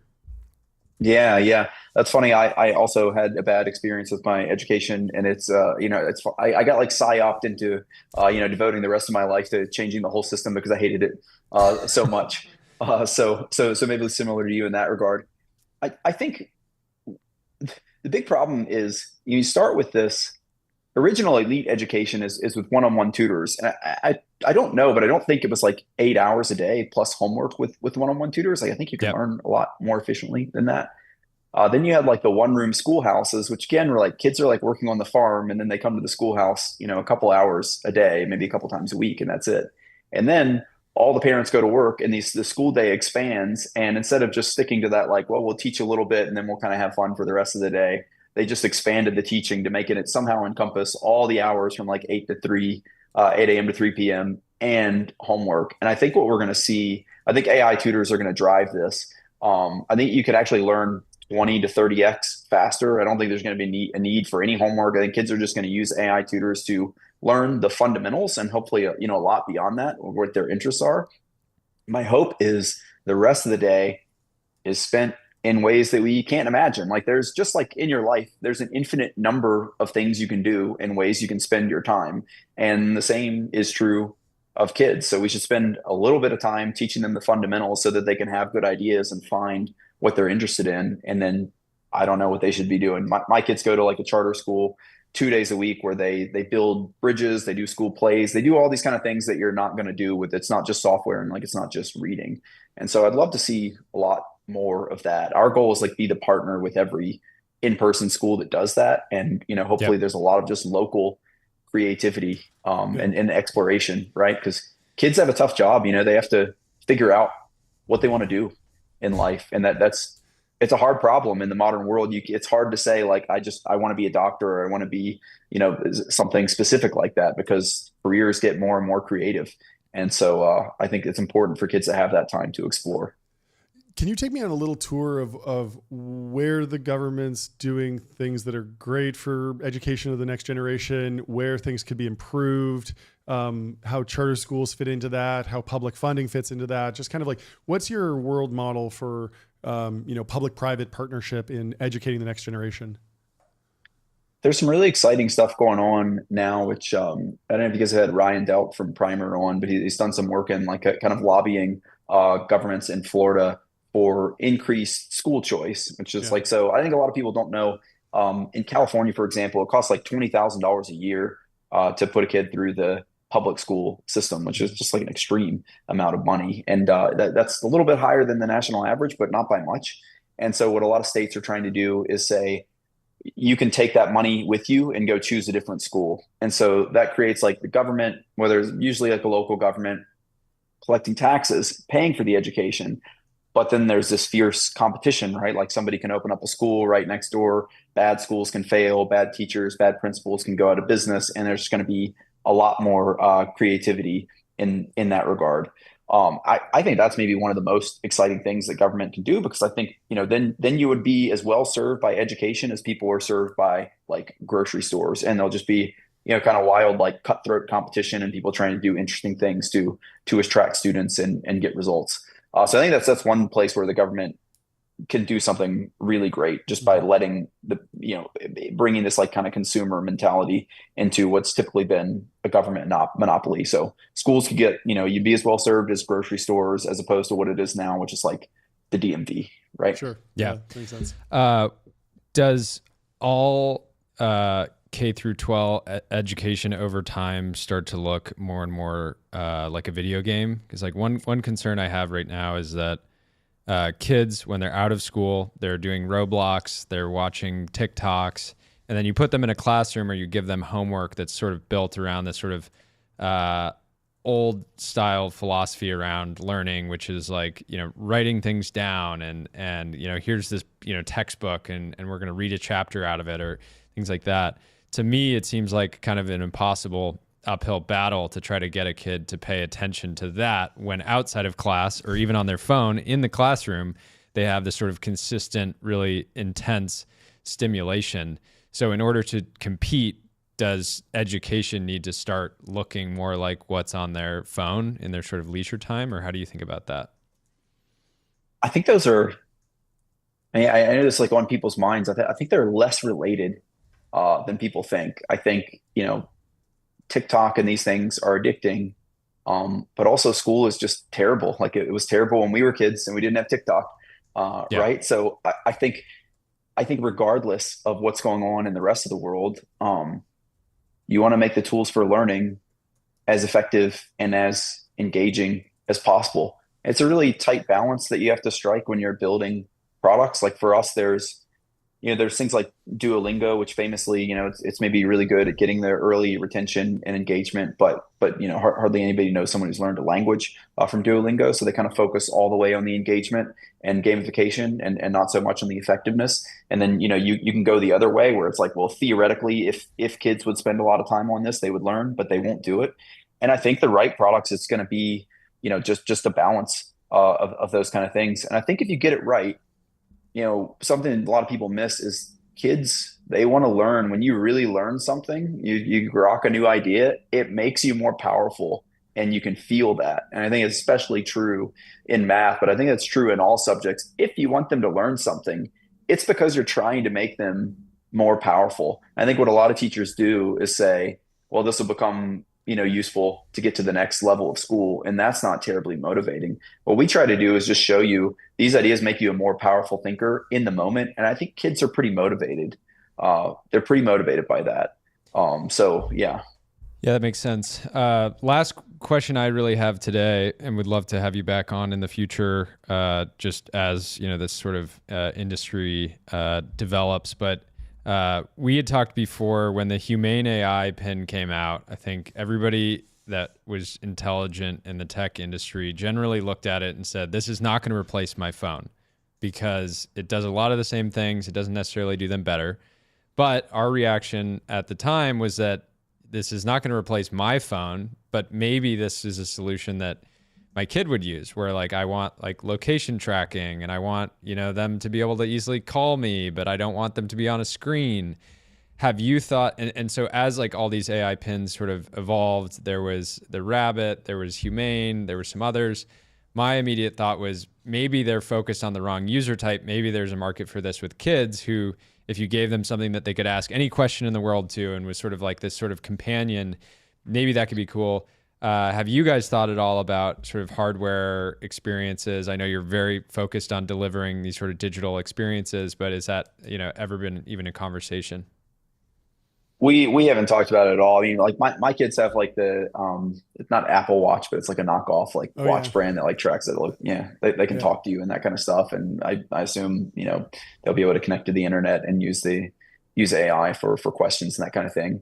I think I think like for learning, screens are like extraordinarily powerful. Like you can simulate almost anything on a screen. And yeah, that's like underrated. You know, I think people like don't realize how amazing that is. There's a lot of Luddites and who are like, you know, there's just something about learning on paper, like reading a book on paper. And like, I just don't agree with any of that at all. I just think it's like information.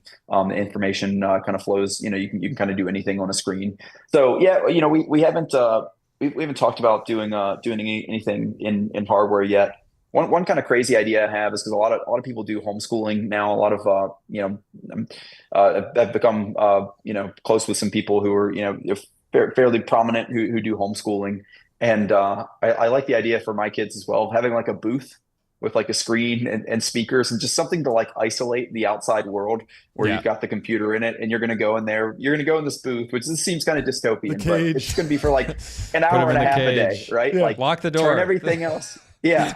Lock, it should have like a time lock on it, of course. You have to complete the lesson to get out. Well, last question for me. Let me flip that around. I know a lot of parents are obviously, you know, they want their kids to be accelerated in STEM and math, but there is the other side of like socialization. And there's a big question, like, you know, Tyler Cowen's written about this, how maybe in the future intelligence is too cheap to meter. The real value is in connections. We like to joke that we're trying to be golden retrievers, be very friendly, attractive, and dumb, because intelligence is going to be too cheap to meter. The AI can do the rocket science for me. But, you know, if I'm a friend that you want to hang out with and you want to, you know, chop it up with, we're going to have a great time. So, I mean, seriously, as a parent, like I think a lot of parents do even worry even more about their kids. Like, hey, it's okay if you're falling behind in math just a little bit, as long as you're getting socialized and becoming like an upstanding member of society. And so do you see AI tutors or AI calibration being able to communicate with a child and understand, hey, they're being a little antisocial or something like that in a way that a teacher could, or maybe just an augmented or an additional layer there to see, hey, this kid is, you know, actually engaging at a very, you know, mature level, which is great. These are good signs. We want to continue this pattern of behavior. Yeah, I mean, that's a great question. I think parents are correct to worry more about social skills, especially from a young age. How old are you guys' kids? They're like quite turning young? 4, and then I have twin boys who are 6 months. Yeah. Oh, okay. 3 and 8 months. Yep. Okay, cool. So yeah, you're in that age now where like the social skills matter. I think up to like age 7. Yeah. It's like close relationships with the family and just try to spend as much time with them as you can. Makes sense. And be around and like reading faces. I actually think it's a mistake. We don't like actively recruit customers below age 7 because if you think about how much processing it takes to learn how to operate in the social world and read faces, I think you just want to leave kids' brains like open to basically spending all their resources doing that. Because if you get it, it's like speaking a language. You get that by like age 4 to 7. Then in some ways, you know, you're set for life because you're going to be able to like fit in with groups. And I think that's extraordinarily important. We kind of, and when it comes to education, I think I don't see that the AIs are going to be able to do our thinking for us. I mean, that's like a totally different world. It doesn't look to me like we're on the path to getting that. I think LMs are really cool. I think you're going to want your kids to be smart and knowledgeable and able to think as an individual, and also have those social skills to work with other people and solve problems together, which is humanity's way of super intelligence, right? Is like being able to work together in groups. So this is actually mirrors the structure of the company. Now the AI tutor is like the leading edge of the product, but then we have synthesis teams where you put kids in teams, small groups to work together in solving problems. They're like video games, but they're not shooters or race games. They're like complex problems where you have to argue and decide what action you want to take under conditions of uncertainty, figure out what you got wrong and make the course corrections. And it's like meta problem solving skills. So I think if you want like these outgoing, sociable engineers, people who can do both sides of their brain. Now, I think we can do that, right? I think, of course, people lean one way or the other, but I think we can get people up to like a really good standard on both of those. And then that's just going to make us able to solve more problems and advance the civilization. So that's how I'd look at it if I was a parent anyway. Work on the social skills first. And that's a fantastic vision for the future. I'm very optimistic. I have one last question. Sure. Miss Rachel on YouTube, very popular. Little controversial. Do you have any under the radar creators on YouTube that just make my wife is very good about having like extremely limited, just like screen time. We don't do iPads in public or at home.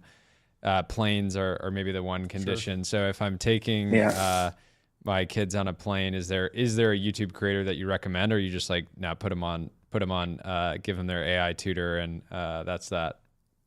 No, I mean, at your kid's age, I think the Daniel the Tiger like PBS series is really good. If you guys know that one, Alpha. I don't know. This is Alpha. Yeah, this is the real Alpha. That one's great. That like teaches them little. It's like, I think it's like the successor to Mr. Rogers. I think is like made by like the same people. So it's got like little lessons, and it's animated. It's okay for them to watch. Your kids watch Bluey? Oh yeah. Have you ever seen Bluey? I love Bluey. Bluey's great. So that's what we would do when they were on planes and little kids like that. I would. Yeah.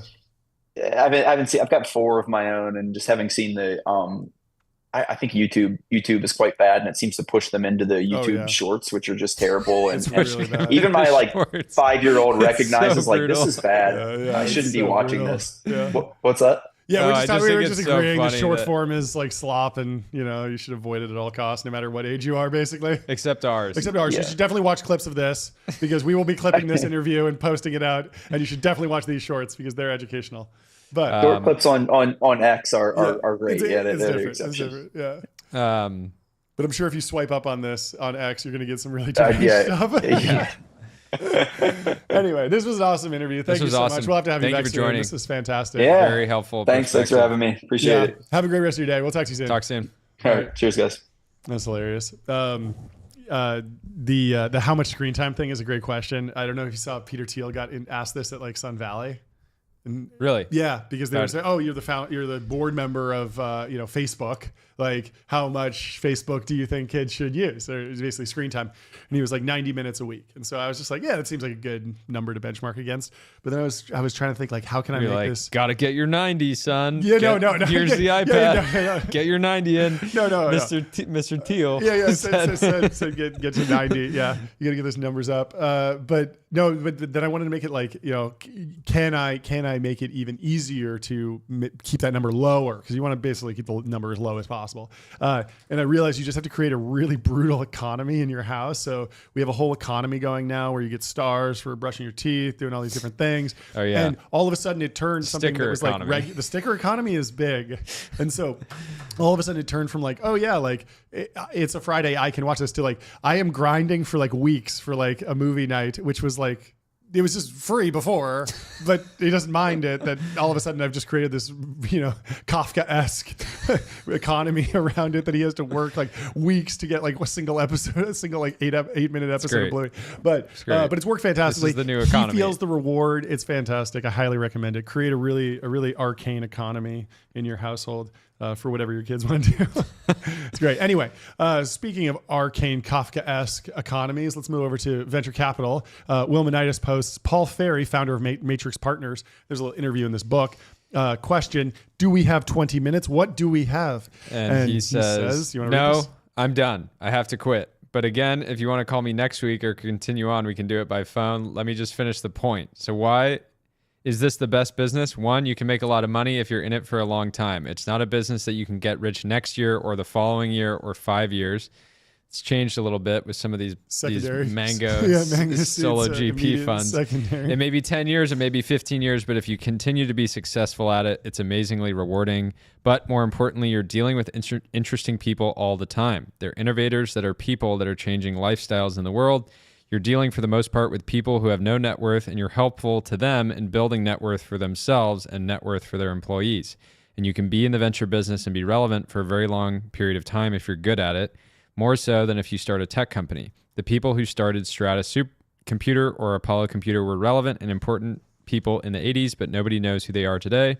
Whereas people that were in the venture business to be relevant for 40, 30, 35 years later, you're at the leading edge of product development or technology or capability. There's no other business like that. You're not collecting the receivables for the 100th time. You're not laying off employees.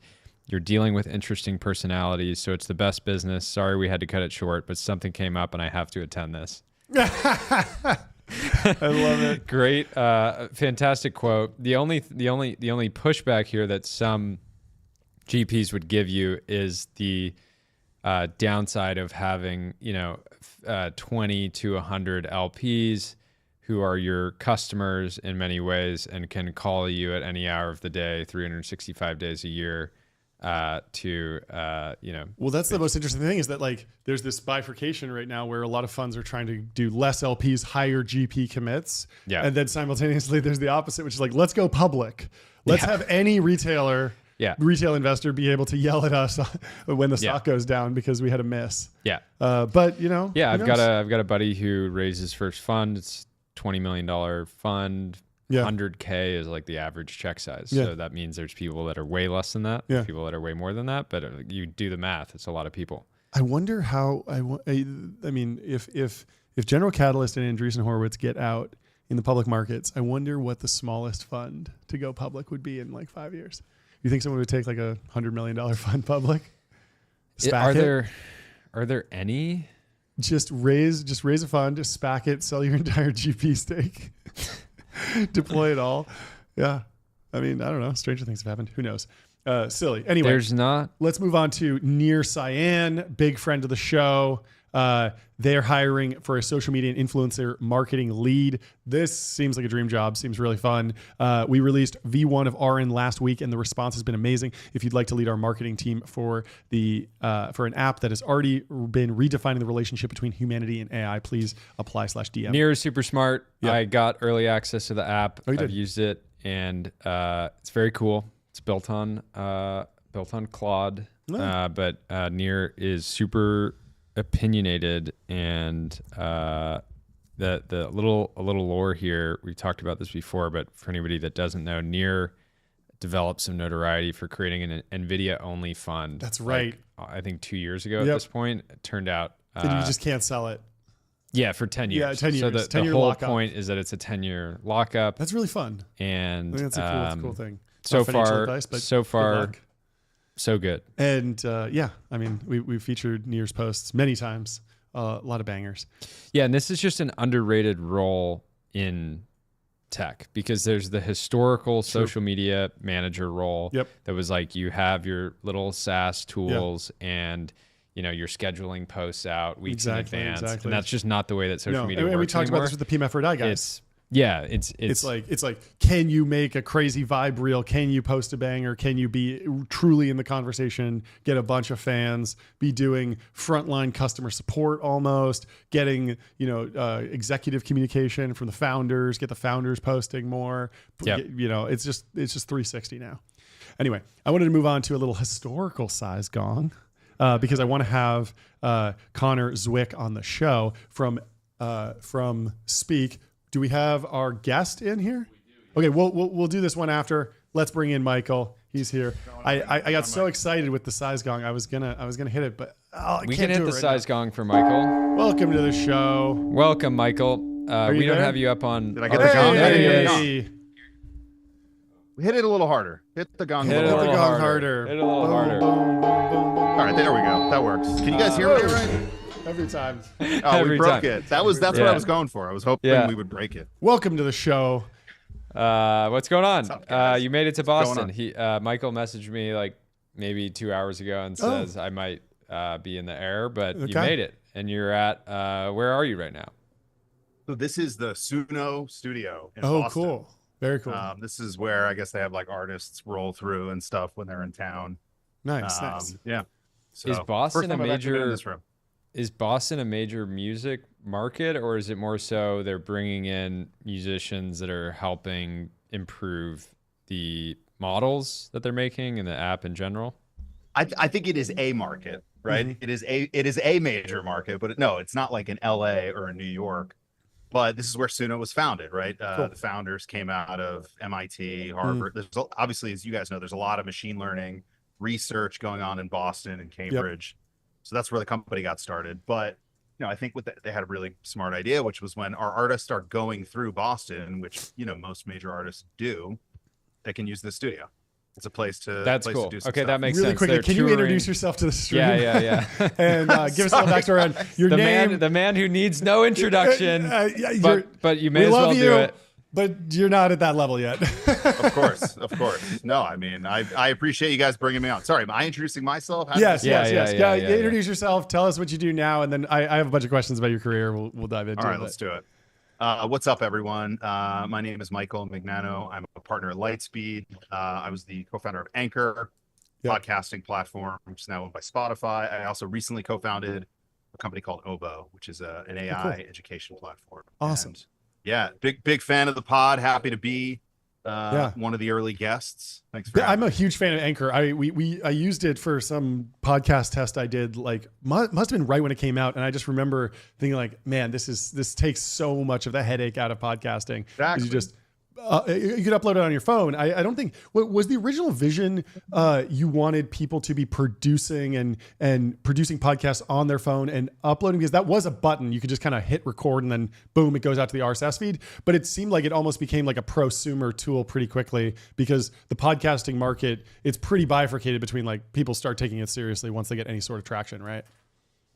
Yeah, no, the original vision for Anchor actually was not to be a podcast platform. Sure.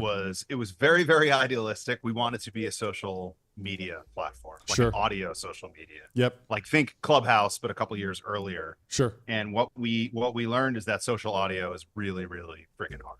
Yep. You know, we took a crack at a certain format, take on it that we had, which did like fairly well. I mean, there was like, you know, there were spikes of growth here and there, but overall wasn't working. After a year, we like completely pivoted to another iteration of social audio. Gave that a year, didn't work. And then what we were hearing from all of our users is, hey, we just want to use these tools to publish podcasts to Apple and Spotify. Yeah. And when we did that, it was just like instant PMF from that moment. So take us through the story of the company. How big did you get? You raised money, I'm sure, eventually exit. I want to hear that.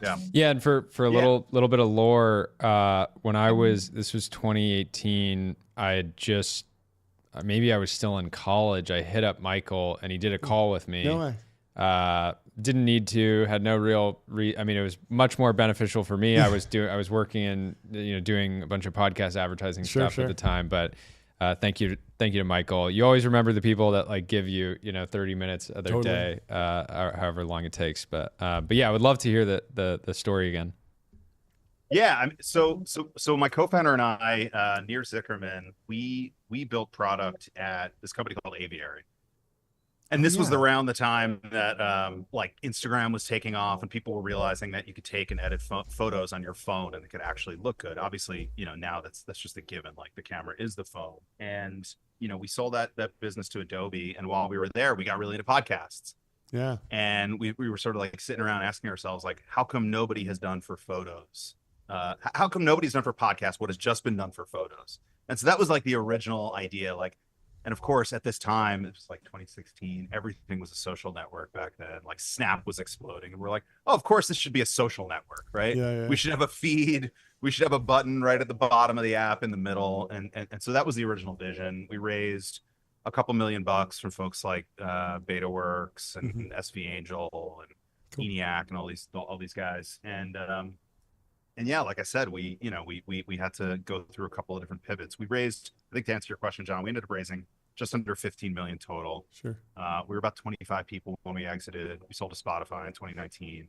Did you actually ever run announced into two acquisitions on the same day, Anchor and Gimlet. I remember that. Yeah, I remember that. Yeah. Which is like the cardinal sin of launches is like if you have two both very interesting launches, you should just do them space them out and like get the full benefit of each. But I think I mean you could probably speak to it more than I can, but it seemed like Spotify really wanted to plant the flag and be like, we are in podcasting now, so not just one acquisition, we're taking this seriously. Wait, quick question: did you ever run into Archie Archibong at Aviary? Yeah, of course. I went to high school with him. I hope he's listening. I'll have to send him this clip. That's awesome. Yeah, he was out in Japan a bunch. Yeah, that's right. Good guy. Big in Japan. Huge in Japan, honestly. I wanted to ask you about where, as somebody who sold your company to Spotify, worked there for a while, and then now you have a much more sort of, now you're a venture capitalist, but still, I'm sure very opinionated on the Spotify product. How do you, where do you think Spotify's going? We had talked about this a little bit offline. I'd said, and I'd even posted about this of, Spotify and YouTube have sort of always been on a collision course. Ultra long form became very important to YouTube, and then they became the biggest podcast platform. And in many ways, like podcasts aren't just replacing radio, they're replacing TV, right? So it's super important to YouTube. And it feels like a sort of critical battleground for Spotify, but I'd be curious to get kind of your point of view on the overall battle between these, tech giants, right? Spotify feels like a small company, but it's a $140 billion market cap. It's a big business, probably would be well beyond that if Apple Music wasn't rammed down everybody's throat. But yeah, would love to get like a kind of general market perspective on that. Yeah. So taking a step back, and I should caveat all this by saying that I haven't been at the company in like 3 years, so this is a pure outsider perspective. But I think the big thing that Spotify has always done well, and they've always believed in, is this notion of bundling, right? Like taking these products and these business lines that they have strengths in, and then bundling them with other new product lines and business lines. And that's honestly why podcasts were so successful for Spotify. If you think back in the day when it was like Spotify head to head with Apple had two separate apps for these things, right? They had music and they had podcasts, two separate apps. And that was a total gift to Spotify. Because Spotify could take the podcasts and put them right next to the music, so you never had to leave the experience. And that's really what kickstarted the whole thing. It's like they had a built-in audience of hundreds of millions of people that were one tap away from podcasts. And I think, maybe to start getting to the question you're asking, I think that's how they've probably thought about video as well. It's like, hey, we have people listening to music. Now we have them listening to podcasts. What if we bundle in video now? And that opens up a whole new market for us. And so the obvious place for them to start was with podcasts, right? Like they have every podcast in the world already. Now let's get these people to add videos to these podcasts. But, again, as an outsider, you have to imagine the next step is you start to see other types of video content on the platform. And even if they can start chipping away a few market share percentage points here and there of YouTube's catalog, that's a big deal for Spotify. Yeah. So I think it's a pretty smart move for them.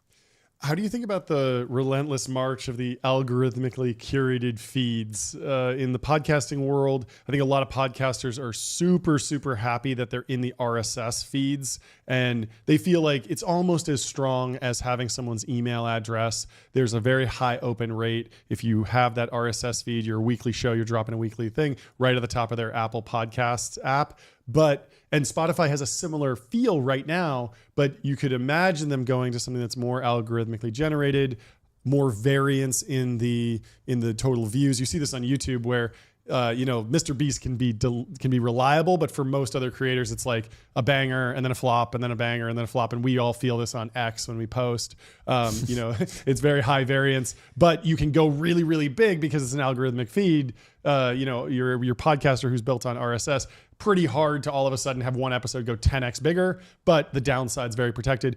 Do you think, my question is basically like, if I'm an RSS podcaster and I'm thinking, hey, I want to go to Spotify, this is a little dangerous because I could see them going more algo feed in the future, and then that introduces more volatility to my business. Maybe that's good, maybe that's bad. What's your read on that? Yeah, I mean, I think the RSS feed is a very, very controversial thing in podcast land. You have the podcast purists that will live and die by the RSS feed. They will fight you to the death if you tell them that RSS is going to go away. But on the flip side, like, it has lots of limitations, the RSS feed. Like it's not like a two-way channel, right? It's like very limited in terms of the functionality it can ultimately provide. And, I think there's probably no coincidence. Two biggest platforms now for podcasts, Spotify and YouTube, are not really RSS based anymore, right? They're all doing things that layer on top of the format that have nothing to do with RSS. And so, again, I know like the RSS purists are, probably want to murder me right now, but I just don't. I don't know if the format is viable long term as a solution. I think because, like you said, you can get massive distribution on YouTube that you can't get through just like a plain old RSS feed.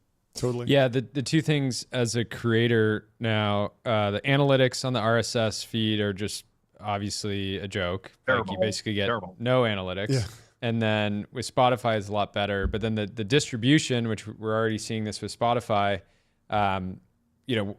we're growing our audience just by nature of being on Spotify versus that's not really happening on Apple. It's sort of us driving other sort of top of funnel growth. But anyways, it's an classic, exciting time. It's the classic centralization versus decentralization argument, right? Like, yeah. And in most cases, I know people don't want to hear this, but centralization often wins. Yeah. Yeah. What's your take on the pivot to video for most podcasters? We saw a big one today. Invest Like the Best now has video. No. I started on video with YouTube. Basically, I never really had a pure audio product. I think the first episode we did was video. We very much enjoy video, but is there any hope for a creator that just wants to stay audio only for the future?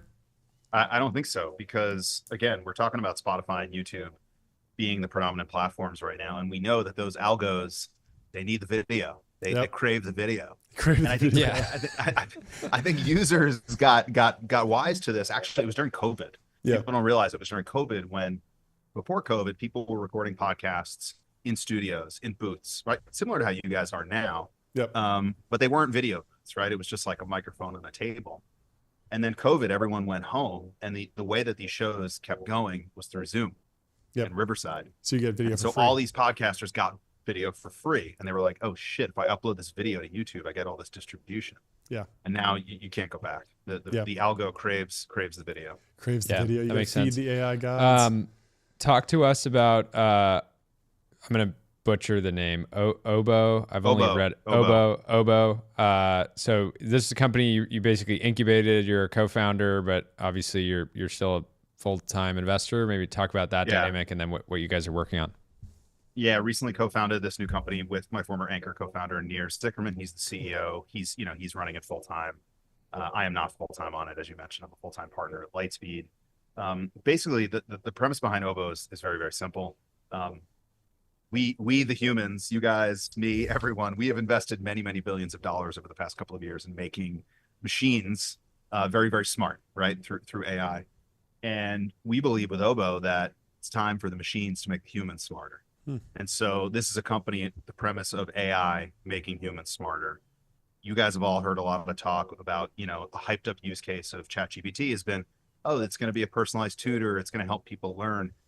ChatGPT is not really built for that. Yes, it's helpful for like one-off tasks. Hey, tell me about this thing. Tell me about this thing. But John, it doesn't know everything you've ever learned, and it doesn't know what your interests are, and it doesn't know what your goals are in, maybe learning a new language or learning about, I don't know, some theory around finance or something. And so that's the basic premise of what Obo is solving.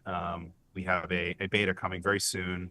If people want to be the first to check it out, just go to our X Obo Labs at Obo Labs. I'm very, very excited for it. And I think people are going to really like this product. Awesome. Yeah, and you dropped by the PMF for Die Cage to support the players recently, and they're working on a problem that's sort of adjacent. But yeah, maybe, and funny enough, we just before this, we had the founder of Synthesis, which is an AI tutor.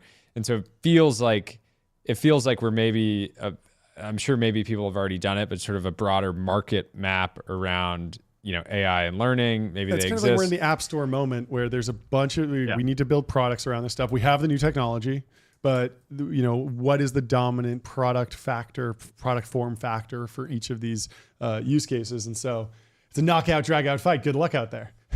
Yeah. What? I mean, that's it's usually a good sign, right? When Totally. A couple things going and consumers benefit. I mean, everyone benefits. Like, you pace of iteration is very fast. You get to test a bunch of things. You get to try new stuff all the time. Everyone, and then, at the end, a bunch of people make money, which is great. Exactly. How do you think about the pressure? So you're sitting on both sides of the table, right? You're an investor at Lightspeed, getting an opportunity to look at and invest in some of the fastest growing, most exciting companies in the world. You're on the founder side now. Meanwhile, the average founder is being inundated with content around companies going from 0 to 10 or 0 to $100 million in this super short period of time. Meanwhile, you at Anchor, pivoted multiple times and iterated towards this idea and eventually had a fantastic outcome, but it wasn't this sort of straight shot linear. As a founder now, and from the founders that you talk to, is there just sort of this extreme pressure around I need to deliver faster results than ever? And do you think that could have a negative impact on outcomes? Because when I think of Obo, I think okay, massive TAM, massive opportunity. This can be a $10 billion plus company if you look at, companies like Duolingo and things like that in the public markets. But I could imagine that you're going to have to sort of iterate in the same way. So what does success look like for you, and what advice do you give founders that are kind of facing that pressure to, put up ridiculous numbers in a really short period of time, or be, relegated to the sort of not top tier company? Yeah, we actually talked about this in the PMF or Die cage, in the cage. In the cage. With the guys. In the cage. As one does. There are a lot of startups right now that are experiencing explosive revenue growth, right? It seems like every week that chart has a new line on it, like 0 to the chart I'm talking about. Yeah. 100 million ARR. Yeah, 6 months, 2 months, 1 day, 0 days. Yeah. Something we talk a lot about at Lightspeed is like high calorie ARR and low calorie ARR, right? There's a lot of like cheap ARR growth out there, and I think a lot of it has to do with the fact that AI is very magical. People see these products, they're kind of like blown away by them, and they're like, "Oh, here, take my credit card. Like, I'm happy to pay." But that doesn't necessarily say something about how sticky these products are, or how good they are, or whether or not these users will actually retain. And so, with a lot of these explosive high ARR companies that we've seen over the past couple of years with AI, it's not really a secret. You guys have probably heard this as well. Many of them are very, very churny, right? They churn very quickly. A lot of trialing, a lot of like, "Ooh, I want to experience this magic moment, take my credit card, but then I'm never coming back." And so, the advice I gave to the guys in the cage was, I think we got to remember to continue to pay attention to like the metrics that have always mattered, right? Things like consistent user growth and retention, and making sure like the retention cohorts flatten out. They don't just like drop to 0. Because I think people are getting like very, very hung up on this ARR metric, which is great. I mean, it's a business that can go from 0 to 100 in 6 months, phenomenal. But you can't ignore the traditional metrics that tell you whether or not a product is good. And I think that's going to be really important. So on your side, are you ready to? You obviously started this with your former co-founder. Are you guys ready for? I think you have like good instincts here, but you must be sort of ready to do as many. Hopefully, it's a one shot. You just nail it out the gates. But it sounds like you guys are ready to pivot as many times, or sort of adjust the strategy as many times as necessary, because it is such a big problem space. There has to be there's definitely $1 billion business in here somewhere, but it still takes work to, find that spot. Absolutely. I think you got to be willing to pivot. And by the way, that's what we see, like, in places like YC, these companies pivot sometimes like 5 times over the course of 2 weeks. The pivot is so important. And, the other thing I would say is, not only do you have to pivot, but you have to move faster than ever. I mean, the thing that I felt when I went in the cage with the guys was, I've never seen people move this fast. These guys have been in there 2 weeks. They showed me what they're working on, and I'm not going to reveal it. They told me not to reveal it, but the amount of progress they've made in 2 weeks, I've never seen anything like it. Like they literally went from not having a line of code to having a very fully featured app, iOS app. They're about to ship to the App Store. There's just never been competition like this before. It's insane. I interviewed this guy, Josh Moore, on my podcast. He started this app called Wave. Have you guys seen this app, Wave? I haven't. It's kind of like Granola. It's like a note-taking thing with AI. Got it. Cool. It's doing like 5 million ARR. He built it by himself. Just like he had never coded before in his life. That's amazing. And he uses AI to not only teach him how to code, but to write the code and to generate the marketing. And it's just the level of intensity and competition right now is unlike anything we've ever seen. That's fantastic. Switching over to putting on your investor hat, wanted to give you an opportunity. Lightspeed's big investor in XAI, and has been just one of the most active investors across the foundation model landscape. I'd love to, besides the obvious, you just sort of invest in Elon companies and, you tend to do well. What was like sort of more of, without going into, go into however much detail you want, but like break down kind of the memo on the XAI thesis. Yeah. I mean, a lot of what has been reported publicly, aligns with our thinking and our thesis, and that, yes, betting on Elon is a pretty smart thing, but more than that, it's the level of intensity. I mean, to again bring it back to the speed and intensity that he and the people that he hires bring to the team. And so, the first time we talked to that team and they were telling us about the data center that they were going to build, and again, it's been very publicized at this point. Yeah. We were like, wow, like if you could actually do this, you would go from basically the starting gun to, being at the same level or possibly exceeding OpenAI in a matter of months in terms of model performance. And then they went and did it. Like they literally did it in like 3 or 4 months. And I think that type of intensity and speed and scale that only Elon and Elon-like companies can actually do, combined with the fact that they've got obviously this incredible distribution channel right out of the gate through X, and not just a distribution channel, but a really unique content set to feed off of the model, right? This model, unlike most other models, it has real-time information that they don't really have.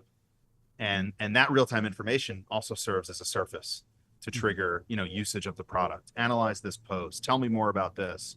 So I think those are some of the factors that got us excited, and the team has far beyond delivered on what they said they would. So it's been really exciting. That's great. Yeah. What?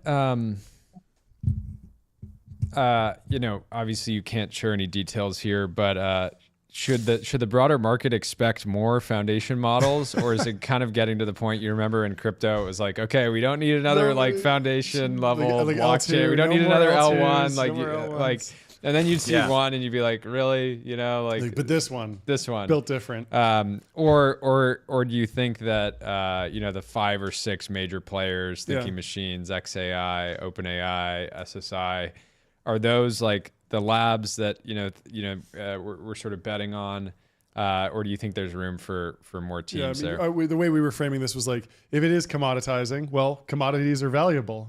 Oil is a commodity, and everyone wants to drill for a well. And it's very the more wells you have, the better. So get a bunch of wells. Yeah, it's capital intensive, but if you put together a really great team, you could just start a new oil company and it ends up being worth something. But yeah, what are you thinking about it? Yeah, I mean, I think a few weeks ago, a lot of people wanted to have the debate about whether or not, DeepSeek meant that models were commodities and nobody should ever train foundation models again. I actually feel like that was the wrong conversation to be having. The way we think about it at Lightspeed is these companies are not just models. They are companies. They have distribution. They have customers. They have data, right? They have security, safety, like things that enterprises actually care about. And so, I think, should there be more models trained? Maybe, but I don't think a model by itself is necessarily interesting. I think there needs to be a product and a team behind it. And so I think if you were starting a model, if you were starting a company today that was training a foundation model, I think you need to either bring something very, very unique to the table in terms of what that model can do, or you better have some other advantage in terms of distribution or some sort of data that other players don't have access to, that lets you jump up ahead. And I think like that's an example of something Elon and the XAI team were able to do. They were able to build this data center in a way that no one else was willing to do to jump ahead, right? Yeah. So that's a little bit of the way that we think about it and talk about it. Yeah, that's fantastic. You have any other questions? I think we covered everything. It's been great having you. We'd love to have you on. When you have news with Obo, new investments, things like that, come on. We're all about conflict, right? So we want people coming on that have positions in the companies discussed on this show. Highly conflicted. So it's no conflict, no interest, right? Exactly. Yeah. That's our motto. We'll have you come on, pump your bags, then we'll have your direct competitor come on, pump their bags. Why not? Have you both on at the Shout same out to time. the guys in the cage, by the way. Thank you for coming on. Thank you for supporting the players, and we'll have you back on here soon. Have fun. Are you gonna go play some music right now? I don't know. Maybe. Why not? Generate some music. Mess around with that Gibson in the background. Yeah, generate some music. Honestly, skip the Gibson. Wait, just press a button. You're in Boston. Are you staying through St. Patty's Day? No, unfortunately not. You got to go to Southie, get hammered on Guinnesses and throw up in the street like you're a Boston college student. Yell about your striped secondary. yeah, exactly. Yeah, be fun in another timeline, maybe in another life. Yeah. I don't know if my wife. Hey, I decided to stay 5 so St. more Patty's days. Day. There's a big parade. There's going to be green beer. There's going to be green beer. I have to drink it. I have to do a keg stand in Southie. Exactly. I'm sorry. Exactly. Yeah. Anyway. She'll understand. She'll understand. Great hanging out with you. Have a great rest of your day. Great to see you, Michael. We'll talk to you soon. Later, guys. Talk soon. Cool. Michael's a man. We're like informally doing a full like deep dive on AI education today. Yeah. We got that. We got Obo. Now I want to go to Connor Zwick over at Speak. This is for language learning. Wait, kind of you AI know, Duolingo. we already did a Size Gong whole segment on this, by the way. We did. So I think we should skip this one. Okay, yeah, let's skip it. But we do. But I do want to have him. I do want to have him on at some point. Yeah. But yeah, little historical Size Gong. You know. Yeah. You got to do it. You got to do it. Any excuse to hit the gong. Yeah, really. Yeah. We'll take it. Well, let's go over to Sagar and Jetty, good friend of the show. He's reporting. He's getting a little political, but it's fashion-based politics, and so we'll cover it here on the show. Denied entrance to the Senate chamber for Senator Jim Banks for wearing Cloud Runner running shoes with a full suit and tie. He wasn't wearing proper footwear, and Sagar says, the way I feel reading this must be what it's like to get high on heroin. Because Sagar has been beating the drum on, we need our politicians to be well dressed. They need to be wearing suits, no more sweatpants, no more. Hey, dress is at least as nice as we do this show. Yes. Which John sometimes gets upset. Yes. Because I'm not wearing a jacket. Yeah. But I just like to wear a collared shirt sometime and do a little business casual. It's too casual for John. It's too casual, unless it's Casual Friday, in which case we should be in Jeff Lewis tank tops. Anyway, love Sagar highlighting that. Speaking of Jeff Lewis, he's the next post in here. There we go. He says, Jeff Lewis over at Bedrock says, things that go up only over 10-year time horizons. Select individual companies led by transcendent entrepreneurs, private and public. Tasteful, ultra luxury real estate. I like where he's going with this. Land in select locations, select cryptocurrencies, select precious metals, and select artwork. And he says, that is all. I love it. Ominous. What a great post. So if you're in the Mag 7, rotate to select precious metals. Well, if your Mag 7 company isn't led by a transcendent entrepreneur. Yeah. Because if you are led by a transcendent entrepreneur, it doesn't matter if you're public or private, you can still go up over a 10-year time horizon. But otherwise, get out and get into some ultra luxury real estate, some cryptocurrency, some precious metals, and some artwork. Do it. I think we're getting up to speed with the ultra luxury real estate. We're getting up to speed with the crypto and the precious metals. I think we're behind on the artwork, so we should have him on to talk about that. Where's the bull market? There's always a bull market somewhere. Art's great because you can find an artist that you like, buy up all of their available, works, and then just start, putting them up in auction, buying them yourself. Yeah. Sort of market. Chandelier bidding. Yeah. Are you familiar with chandelier bidding? I think so. It's a phrase for when you are essentially bidding on your own, just to like kind of raise the reserve on a piece of on something that you're auctioning off. And of course, if you win your own auction, then you have to pay the fee. But the fee for the risk of pumping up the price, creating demand. I think that's just called market manipulation. Chandelier bidding. I just looked it up. Oh yeah, what is that? It's where the auctioneer the auction house pretends to see a bid from a non-existent part of the room. So they go, okay, and we're going up. So it's the auction house trying to pump their bags. Yeah, I got it. It's not you. You're talking about is even more real, where I know people that, let's say you own 30 pieces of an artist's work, and one of their pieces that's comparable to yours goes up for auction. If it doesn't sell well, then your entire collection just gets marked down. So you might as well just buy. So you might as well just buy it. Mark it up. Smart. Mark it up. VCs do this. Yeah.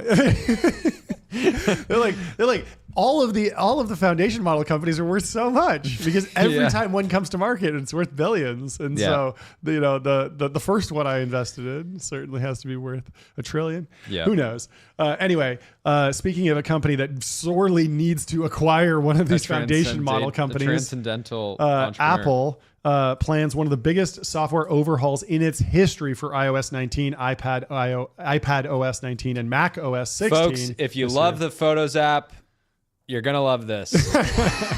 looking to revamp its operating systems for a new generation of users. And Raj Veer says, I don't trust 2025 Apple to pull this off. They might just incinerate the greatest business ever created.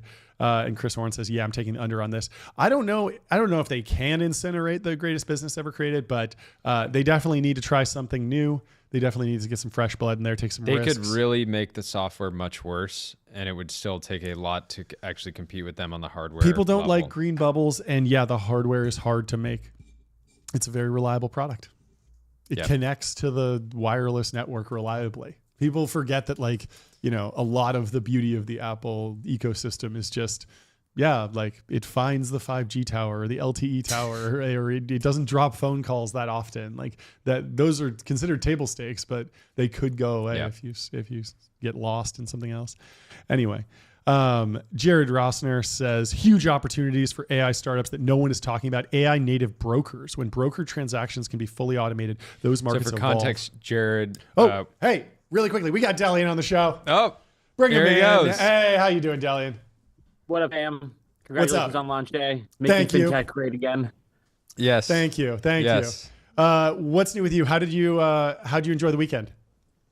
Tahoe, terrible place to ski, great place to hang out with friends. Always, sort of happy to, sort of be there. And, God bless, sort of Coogan's wife for being willing to carry two big Cougans inside of her once upon a time. Really hard. Wouldn't want to do that myself. Well, I mean, she got a relaxing weekend. It was good. It was all worth it. It was all worth it. You have twins. It was all worth it in You the have end. twins. If you have twins, twin boys, Yeah. give me a third son. Yeah. I'll take you to Tahoe. I actually didn't get to ski with you, Delian. Are you good? Can you do backflips and 360s or? I think I was the best skier on the trip, but Really? I'm not quite at the level of doing backflips. But I do Okay. have many friends from high school because I went to high school in Utah that are very nice. backflip capable, Okay. including my little brother Pavel's co-founder Jeff Morelli. So he's Crazy. sort of CEO out of New York, not skiing very much, but a Nice, very capable skier. So this is Grind. why Where are you on the skiing risk curve? Do you ever scare yourself skiing? John and I were talking yesterday. If you're getting to the point where you're just genuinely scaring yourself consistently, it's probably too far. But at the same time, skiing, I was telling a story in December. I was in the Alps and having the best run of the trip, got distracted for a second and fell like 200 feet, did a yard sail, then fell like another 200 feet. But, that happened once on the trip. That's maybe the most that I'm comfortable with. Where are you on the risk curve? I think I'm very bad at the risk curve, and I should be better at that, given that I have a wife and sort of child. But weirdly, somehow in skiing is not the place where it shows up. Like I've had probably more near-death incidents in like the first quarter of this year than like the prior decade, basically combined.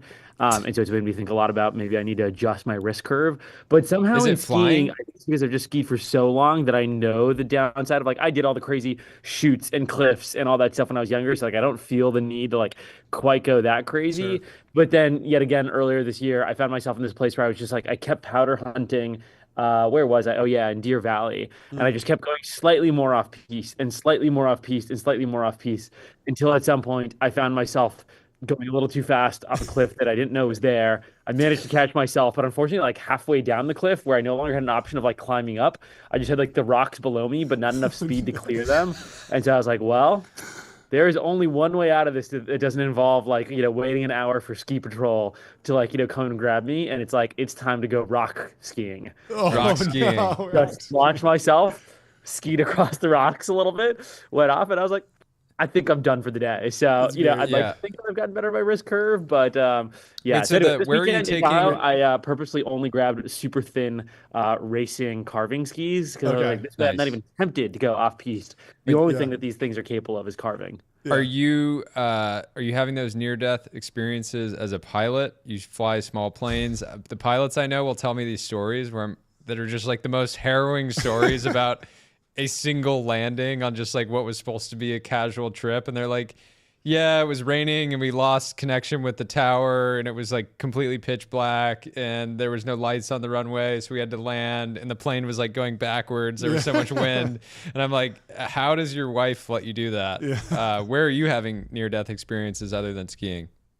Every motorized vehicle that I find myself behind, whether it's in the air or not, I somehow have found myself in a bad situation over the past quarter. Rough. So I'm so deep in the doghouse that I'm putting myself through a remedial, program of, I'm very good at the technical nature of the operation of the vehicle, but it's the higher level risk calculus of what situations I put myself into that is very poor. Yeah. So my remedial program is I went and back to all my flight trainers, and I went and found the oldest one, because as they like to say, there are bold pilots and there are old pilots, but there are not bold and old pilots. There you go. So I think it's important for me to become an old pilot rather than a bold one. And I think right now sometimes I'm a little too bold. So that's great. Yeah, Mr. Keith out from South LA, which speaking of, excited to be, in LA with you guys a little more often lately. Yeah. We're happy to have you. Well, stay safe. I wanted to run something by you. Obviously, there's turmoil in the financial markets. We were pitching something called the yard sale theory of financial markets, where basically every ski season, the capital allocators go, they're speaking freely on the ski lifts together. They know no one else is listening. They share stock tips, and then the market crashes. And so if you look at like Theranos, it happened during ski season. FTX happened during ski season. Enron was discovered during ski season. What do you think of that? Or why do you think the market's going down right now? What's gone wrong? There is a historical seasonality to the stock market. I remember, sort of seeing something similar where it was basically the past, sort of 50 years of the steepest drawdowns of the S&P 500. Something like 80% of them happened between October and February. There's a component of that I'm sure is also tax season related, where people want to lock in, sort of gains versus losses at the end of the year, but not too closely, sort of coupled to it. I'm sure there's a component of it is, people sharing, sort of stock tips in Aspen. There is also the presidential transfer, whether it's sort of this year or any prior year, always happens at this time of year, which also introduces volatility, and people don't like volatility. The one bull sign that I'll say is, I was just looking at this. I don't know if you guys know this website Trueflation, which basically tries to do a week-to-week analysis of inflation, just tracking grocery store prices that are. It is actually showing a pretty steep drop. That's great. Over the past 15 months, and so I'm a little bit of a believer of the Scott Bessent, there is going to be a detox period. Sure. Now, I think that some of the moves that the administration are making feel a little blind, and they clearly are sometimes pulling things back, where it's you do the tariffs, you roll them back, you do a bunch of layoffs, and then some of those layoffs, in NOAA, I was just reading today where they laid off a bunch of the NOAA remote commercial sensing team.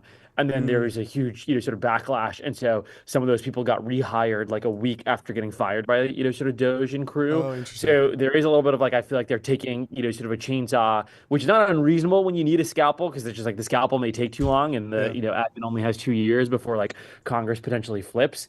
And so it's probably a reasonable, sort of approach. But I think that's what you're seeing in the market is, dear God, the, sort of president and Elon are taking a chainsaw to the federal government.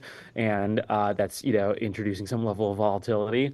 I like this, you've, I'm sure, heard, sort of Peter say this a bunch, but I love his analogy on what is the U.S. president, and it's they're the mayor of the United States, but the dictator of the world. In that they basically have infinite power over foreign policy, but actually pretty limited power domestically. And so there's so much of the S&P 500 that's been propped up over the past couple of years by just insane amounts of foreign inflows. That as he starts to become sort of very aggressive to some of our sort of partners and allies, and especially in Europe, you'll start to see some of that sort of flow out into their own domestic stock market. Which again, I'm not saying I'm somebody that obviously comes from Eastern Europe, and I'm sort of crazy anti sort of Russia, and so I don't necessarily want us to totally concede to Putin, but at the same time, I also think it's important for allies to finally get their sort of shit together. Now, rearming of Germany, we've seen how that's gone the past couple times, so we got to be a little cautious there. You never know. AFD, Elon being very pro AFD, probably good.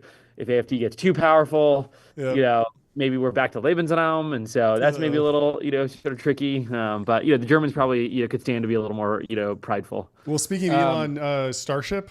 Do you have a theory for how long why it's taking so long? Real quick before that, because it sort of leads into this. Right as the Doge stuff started to get very intense and was sort of top of mind, NASA just happened to come out and they said, "Oh, by the way, there's an asteroid that's." It's basically it was doubling every day. Put the tinfoil hat on. Yeah. I gotta throw this on. We keep this nearby for incidents when like we this. discuss conspiracy theories. Yeah. it was like almost every day it was like doubling the chances that an asteroid was going to hit in 10 years. And I was like, this is just like, it's 10 years out. It's particularly conveniently timed. Now we finally need NASA. Yeah. That was kind of the joke. But do you have any insight into how, into why they could have had an event that's far enough out that we have probably quite a lot of data on, that then there could be that amount of variance in such a short period of time around something as catastrophic as impact? I'm gonna bring up a totally unrelated point and then answer your question.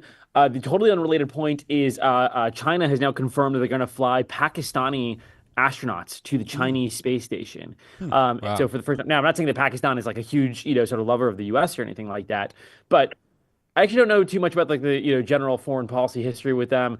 Do they like us versus China more? I mean, China did basically invade their next door neighbor India, but I know that they hate the Indians, so maybe because of that, the enemy of my enemy is my friend, Sure. and so maybe therefore Pakistan likes China. But I think the interesting thing to think about there is that China is exerting soft power, not just via like the Belt and Road Initiative and like investing into infrastructure, but it's like, come visit our infrastructure, and it's starting to build up a coalition around that. Because you can imagine that eventually turning into, Pakistani astronauts visiting the Chinese lunar station. And, I don't know if Pakistan's good at a lot of things, but like maybe they're good at having, sort of some of their folks go up there and be, sort of lunar miners that may have a very high death rate early on. But maybe they're willing to sort of push for that. So thinking about some of our sort of enemies coalescing around sort of stations in space, potentially scary thing. We got to think about what we do as America. On the like asteroid tracking, I kind of buy it in that, man, it's so hard to track even our satellite, and we know where SpaceX dropped us off and like where things are going, and that's like so close to Earth. The idea that like we have perfect track on these like asteroids super far out. There is, I think, a lot of statistical, variability. And then you have to like, the reason that there was, increasing, and then set and drop is I'm sure what was happening is we have a bunch of these like, sort of deep space radar, et cetera, different assets. One of them starts to pick up, hey, this thing is starting to get close. And then it may take some time for us to like spool up a bunch of resources. You probably need the Earth to spin around a couple times. You have like the Australian radar, et cetera, pointing at it, and then we just get better and better, and then all of a sudden it sort of drops down to zero. So, every time that, because it really felt like every day it was a sort of doubling effect. So and it's very possible that it was like the Earth was just spinning around. We were getting another look at it. Pass, that makes sense. But yeah, going back to John's... though that we did a test run on this. So NASA actually about 2.5 years ago did a test run on what we would do if we had to deflect an asteroid. And so they basically slammed a satellite into an asteroid going crazy fast, and then measured that they were able to adjust the course of the asteroid. So how does that work exactly? Is that like there's already a satellite up there, and they just task it to move a little bit to intercept, or is this like we're going to launch a new rocket with a new satellite on it specifically for this? Like, what's the trade-off there? I think one of the things that helps with SpaceX, and this is both true for like space-based, like even stuff that Varda, sort of works on the defense side, because, Falcon 9s are basically going up like every 24 hours now. You don't have to think about this stuff as much as like fixed assets in orbit needing to be ready to go, because the difficulty with that is like now you have to think about like the longevity, the maintenance of that asset. You have to, sort of replace it, because what people don't realize is like if you're up in low Earth orbit, it's not like you get to be up there infinitely, because like there still is a little bit of atmosphere up there. And so you have a little bit of drag. And so if you're like 500 kilometers in the size of a Varda satellite, you'll still deorbit over the course of 5 years and basically come back down. Sure. And so with something like that, we could actually just like, have the satellite basically ready to go in a storage facility down here on Earth. The moment we know the asteroid is starting to head towards us, then, basically go launch it. And so they've demonstrated that, sort of now, in terms of the like go launch the custom satellite and go send it directly at an asteroid and go hit it. And then in space, even though the satellite is like so small relative to the asteroid, the speeds are just so insane that like you're going at such a speed that it's like basically like a thermonuclear weapon getting like, detonated on the asteroid at those speeds. And you can actually like adjust this thing's course. And if you hit it when it's like 7 years out, even like a 1% adjustment is like 1,000 kilometer, basically like, going off course, in which case you like totally miss the Earth. And so, yeah, I don't think we need to be too worried about the asteroid stuff. We've gotten pretty good at, detecting that and, now showing that we can deflect it. Unless you have, you guys have read the, what's it called? Neil Stephenson book, Seven Eves. Oh yeah. Little dot that goes through the moon. Yeah, then we're fucked. Well, so every guy, thinks they could land a commercial airliner, like if required, right? Is sort of like, I could do it. Like you probably actually could, given your experience as a pilot. But if we had an asteroid coming here you'd probably secretly get a little bit excited because you're like, all right, yeah, it's my time. Like I'm the guy. I'm going to deflect the asteroid. I'm here to save it. Yeah, use the Mars capsule. Speaking of needing to land an airliner, as a pilot, if one were to ask me what's your favorite situation, if you put me behind the cockpit of a 747, you're like, Dell, you got to land this thing. I would say I would want to be in the northern latitudes at daytime on a very cold day in the winter with super clear skies. Why? Because that's basically like the highest air pressure that you can basically get. So the atmosphere is very, and at sea level. So the atmosphere is very forgiving. Basically, you have like a, sort of ton of, both lift, but then also when you, sort of put your, sort of flaps in, a ton of drag. It's basically almost like, flying like the equivalent of like, if you've ever seen the XKCD comic of like, if we had humans on Titan, which is one of the moons of Jupiter, you could actually just go out there with like wings, and the atmosphere is thick enough that basically like we could just, sort of flap our wings as humans and fly. And so it's pretty surprising that, a Delta pilot landing in Toronto in the middle of winter on a cold, clear day with super high air pressure somehow flip that thing upside down. That is literally like should be the easiest situation to, sort of land in. So, we need to give you the tinfoil hat, and you can tell us what really happened. You got. I mean, there's a lot of like, DEI accusations going up there. Maybe it's, the Canadians are starting to try to, fight back against the trade wars by, making our planes flip upside down. Yeah, UFOs or something. Who knows? Talk to us about SpaceX last week. The space haters were taking a victory lap. Yep. What's your take on the situation as an entrepreneur who's building on top of SpaceX infrastructure? Obviously a big believer. Why is Starship so much harder than Falcon 9 on this? Walk us through some of the complexity there. Yeah, I mean, you have to remember Falcon 9 was in the early days ultimately based off of technology that had like a ton of heritage. There wasn't really anything that was that totally net new, other than as they started to, sort of do the landing legs and the grid fins, right? Yeah. And those were obviously very, sort of net new. And as we saw, it took them like, basically on the order of, if I remember, like the first landing was like 2014. When it really got operational, I would argue was like sort of like end of 2019. So it was still like a 5.5 year. And by the way, they were trying to land for like 2 years before that. So call it like 2 years of lots of failed tests, 5 years even from when the first test succeeded to when it became operational. That was obviously in some ways a much simpler vehicle. It was smaller. It was based off of like, technology that had a lot of heritage, everything from the metals they were using, the way that the rocket engines were, sort of designed. There was a lot that already had a ton of heritage. As we flip over to Starship, those technologies just do not scale to the size of, sort of Starship, especially as they started to think about like distributed engine architecture. They wanted to be able to re-enter, et cetera. So like Starship is, both a huge leap in size, but you're also like discarding this whole history of aerospace that you previously were building on top of. And so the fact that they've even made it this far this quickly is, I still think, astounding. Obviously, the company's a lot bigger. They have more resources. You want to push for like, hey, they should be able to make, sort of faster progress. But I don't see it as any sort of like existential, sort of risk. I think it's just that the company's way more high profile. Like in 2013 and 14, when all these rockets were like landing and blowing up, I don't feel like there was like huge news cycles around each one because Elon was like a loved lib, that, the media, treated as like a darling versus like, he's, seen as a Nazi. And so anytime anything ever so slightly, goes wrong, they're trying to, sort of attack him. I mean, SpaceX even turned all the crashes into this like vibe reel with like In the Hall of the Mountain King playing. And it was like celebrated by everyone. It was like, oh yeah, they blew up so many rockets. This is how progress happens. It's awesome. It was great. Yeah. And now it's there's also, I don't know if you guys saw actually Kiko Dunchev, who's the VP of launch at SpaceX, actually just wrote, maybe it can be one of the tweets that you guys discussed at some point, but he just earlier today, like 2 hours ago, wrote this like super long tweet to like a random SpaceX fan Twitter account, basically asking like, what's going on? Why are things sort of taking a bit, sort of longer, et cetera. And if you want, I can even text it to you, Kugan. I don't know if it's something you guys can. Yeah, we should pull it up right now and maybe walk through it. Yeah, let me text you the. I got it here. I found it. You got it, Kiko Dunchev? Yeah, cool. It's like this long, sort of super long reply. But it was basically like, look, like, they are just flying a lot. So because like Falcon 9 has also had more issues over the past, sort of 6 months than like the prior like 5 years, sort of combined. And I think you get it from his point. It's like, sort of look, some of these boosters are getting, sort of a lot older. Also, just like the sea conditions, off of, Florida have actually been, sort of pretty crazy. And so that's been more refurbishment. We're now starting to learn what happens when something flies 12, 13, 14 times in a row. And so we still have a long ways to go until like Falcon 9s are at the level of safety of like a 747. But remember, with commercial aviation, from when like the first jet tube, sort of airliner came on to when we basically stopped having deaths, other than let's ignore the DC thing, which, more has to do with like air traffic control than it does with like the jet.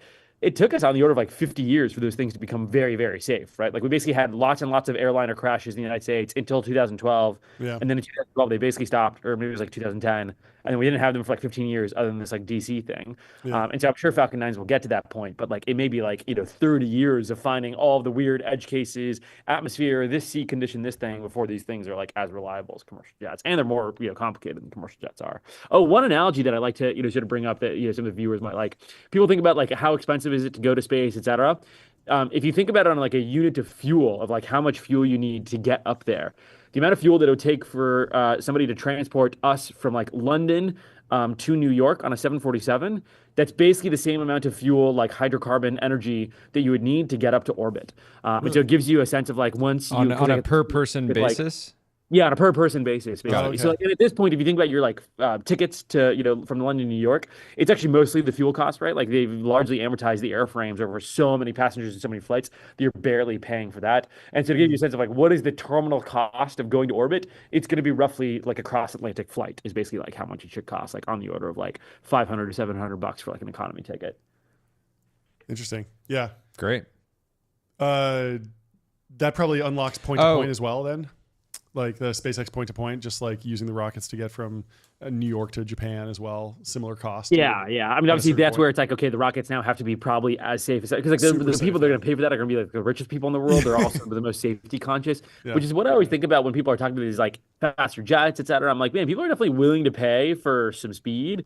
But like rich people also really care about it being safe too. Totally. So there is a little bit of this like, people claim, hey, I'm going to build the like, the Tesla style, what was their first vehicle called? The expensive one. And then, on the Roadster. Yeah, it's like the Roadster, then the Model S, then like the the Model Roadster 3. of planes approach is like a little harder to do. Like the crazy people are more the like, small, sort of pilots like me that are a little crazier. But like, I don't know that like, Mr. Peter is, hopping on a jet anytime soon. Yeah. Talk about Eric Schmidt going to Relativity Space. He's obviously been a big backer of the company.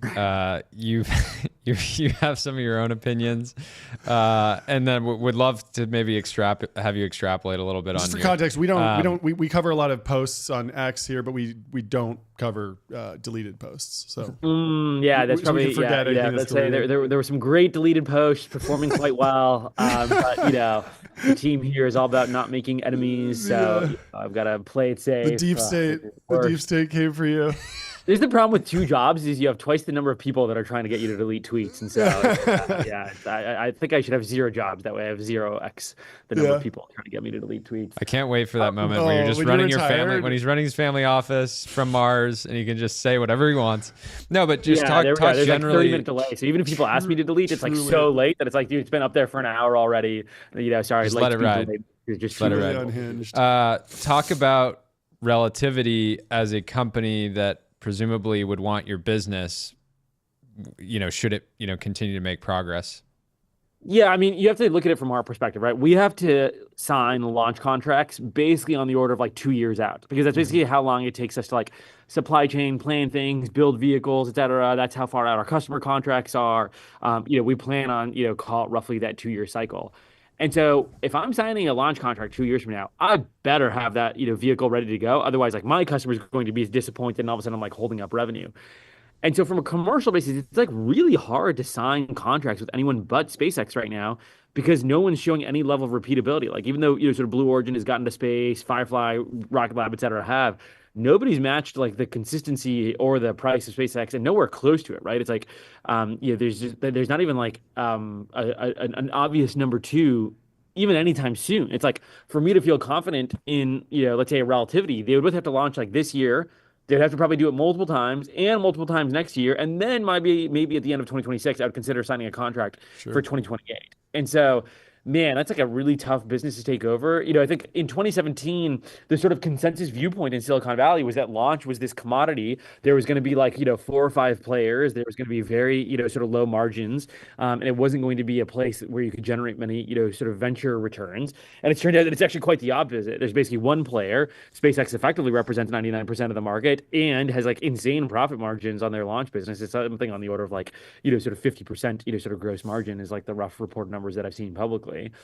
And so, man, stepping in as Eric Schmidt into Relativity, it's like my understanding is he's basically funding the company payroll to payroll. That I always think is a really hard cultural place to be as a company because you're both on the brink of death, but then also you don't have an obvious death date. Yeah, and this so the emotional sort of, you might feel great about the company one week and the next week, and the CEO's like, should I pull the plug? Like, is it time? Whereas funding, you're like, at least I'm funding for 24 months of runway, and I can just try and do the experiment. We're gonna have good weeks and bad weeks, etc. Yeah, exactly. Like, this is why I think a lot of these billionaire-funded projects where the billionaire has made it clear that they will backstop the company somewhat indefinitely without a clear end date have never really worked because you don't have this clear, like, I think what's become the magic of venture and how it's been staged out is, like, you have this very clear window. You have 24 months. You have to accomplish a lot. If you don't, you're dead. And if you do, you get to march on to, like, the next window. Yeah. And, like, there's a reason why Darwinistically, basically all of the best companies in the last 20 years have gone through those windows, and the ones that tried to like avoid those windows basically haven't worked, right? And like we can list so many examples of this: Airship, Kitty Hawk, etc. There's been like so many of these types of projects. Yep. Larry Ellison has a farm on. He's spent like almost like $1 billion. He's like $500 million into it, and it doesn't seem like it's going too well. Yeah, and it's like I think when people try to avoid this and self-fund, like I tell billionaires when it's like when you're going to start a company, don't do the backstopping thing, still raise as much or participate alongside the venture rounds and make it clear that you'd like to invest in the company, but predicated on like, again, hitting, sort of these milestones in growth. And so the thing that I think is really hard about this Eric Schmidt situation is like, you're both totally decoupled from the, like, we need to hit milestones in XYZ period of time. But also it's not like, Eric has indicated, I'm going to fund this thing for multiple years. Yep. You're sort of like, on some indefinite, time period, which is like the worst parts of both worlds. And then also SpaceX is just continuing to succeed. And there's other players like, at this point, Relativity was thought of in 2021, let's say. Relativity was thought of as like the number 2 just because they had so much funding, momentum, et cetera. It's like, you're not even number 3 anymore, right? Like number 2 is obviously very much so Rocket Lab. Number 3 at this point is Firefly, right? Firefly is actually getting to space on some regular basis. They just landed on the moon. I'm sure that's going to generate a ton of investor interest for them. Like even though their prior, CEO twiddled some diddles and had to get, booted from the biddle. The new CEO is, hopefully not going to twiddle some diddles and launching rockets instead.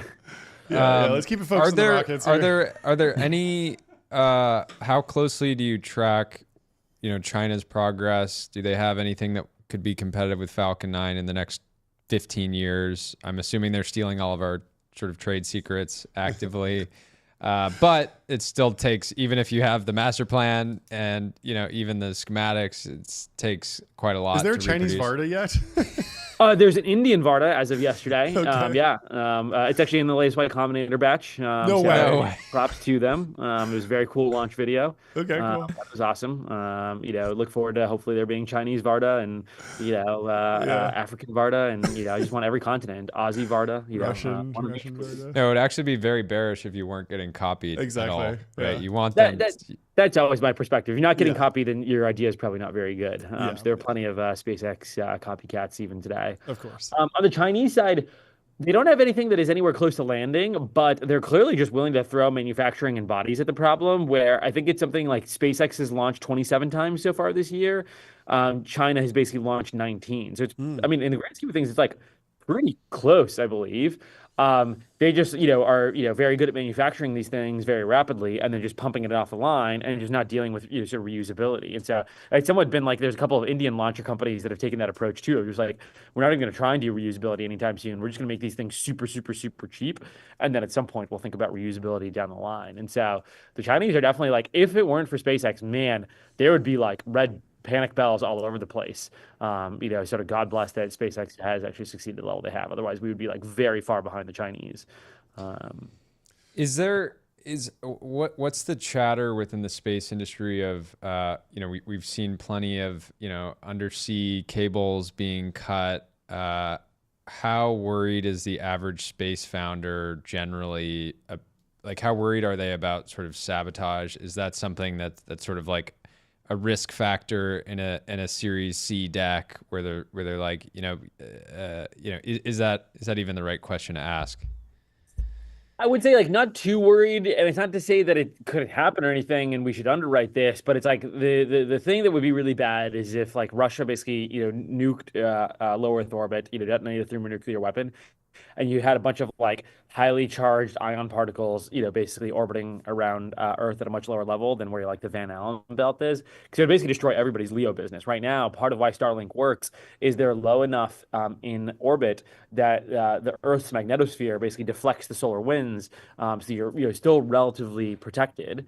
If that all of a sudden becomes a very unprotected zone, you have a ton of radiation, man, everybody's economics basically just blow up. Actually, one of the few that probably doesn't blow up is Varda, because radiation basically screws you on a day-by-day basis, and we don't need to be up there for very long. But anybody whose business case is built off of like being in space for a longer period of time, man, if the Russians launch a nuke up there, that'd be really hard. And I haven't seen any like how one would fix that problem if they did. Like I don't think that like there's even like a hypothesis for how to do that. Like maybe some like really big magnets or something, but I don't even know. They'd have to be like massive magnets up there. So I don't know if like the Russians detonated a nuke, and I can see them doing it where like they just keep falling behind. They see Starlink helping Ukraine. They see that like the United States is like winning this like new space race, sort of 3.0, and like us and China are leaving them in the dust, and Putin in his like dying breath is just like screw it, nuke space, because it's like you're not killing anybody, but you're just tanking all the commercial space economies.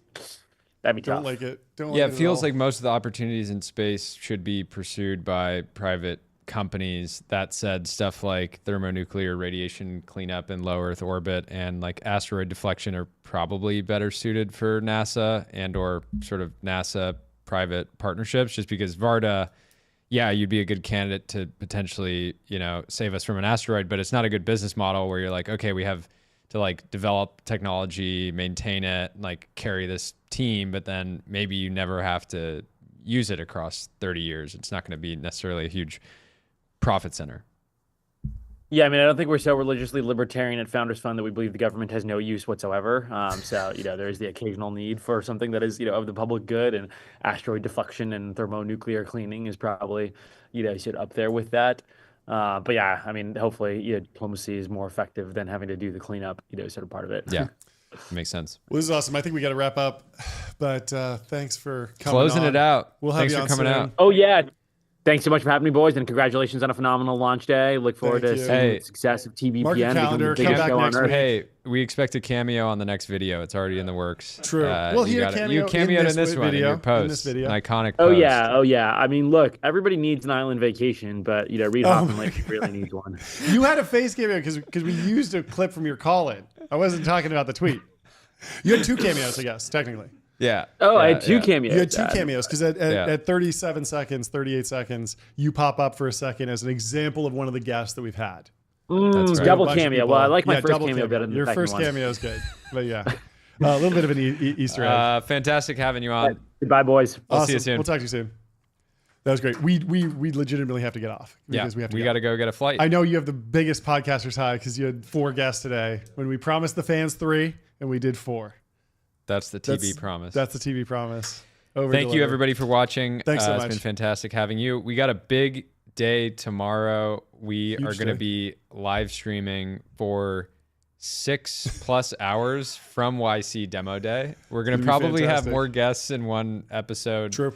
Probably 20, 30 guests throughout the day. Founders that are presenting, investors that are looking at deals, and it's going to be very fun. That's going to be great. We will see you tomorrow morning. Stay tuned. Cheers. See you later. Bye.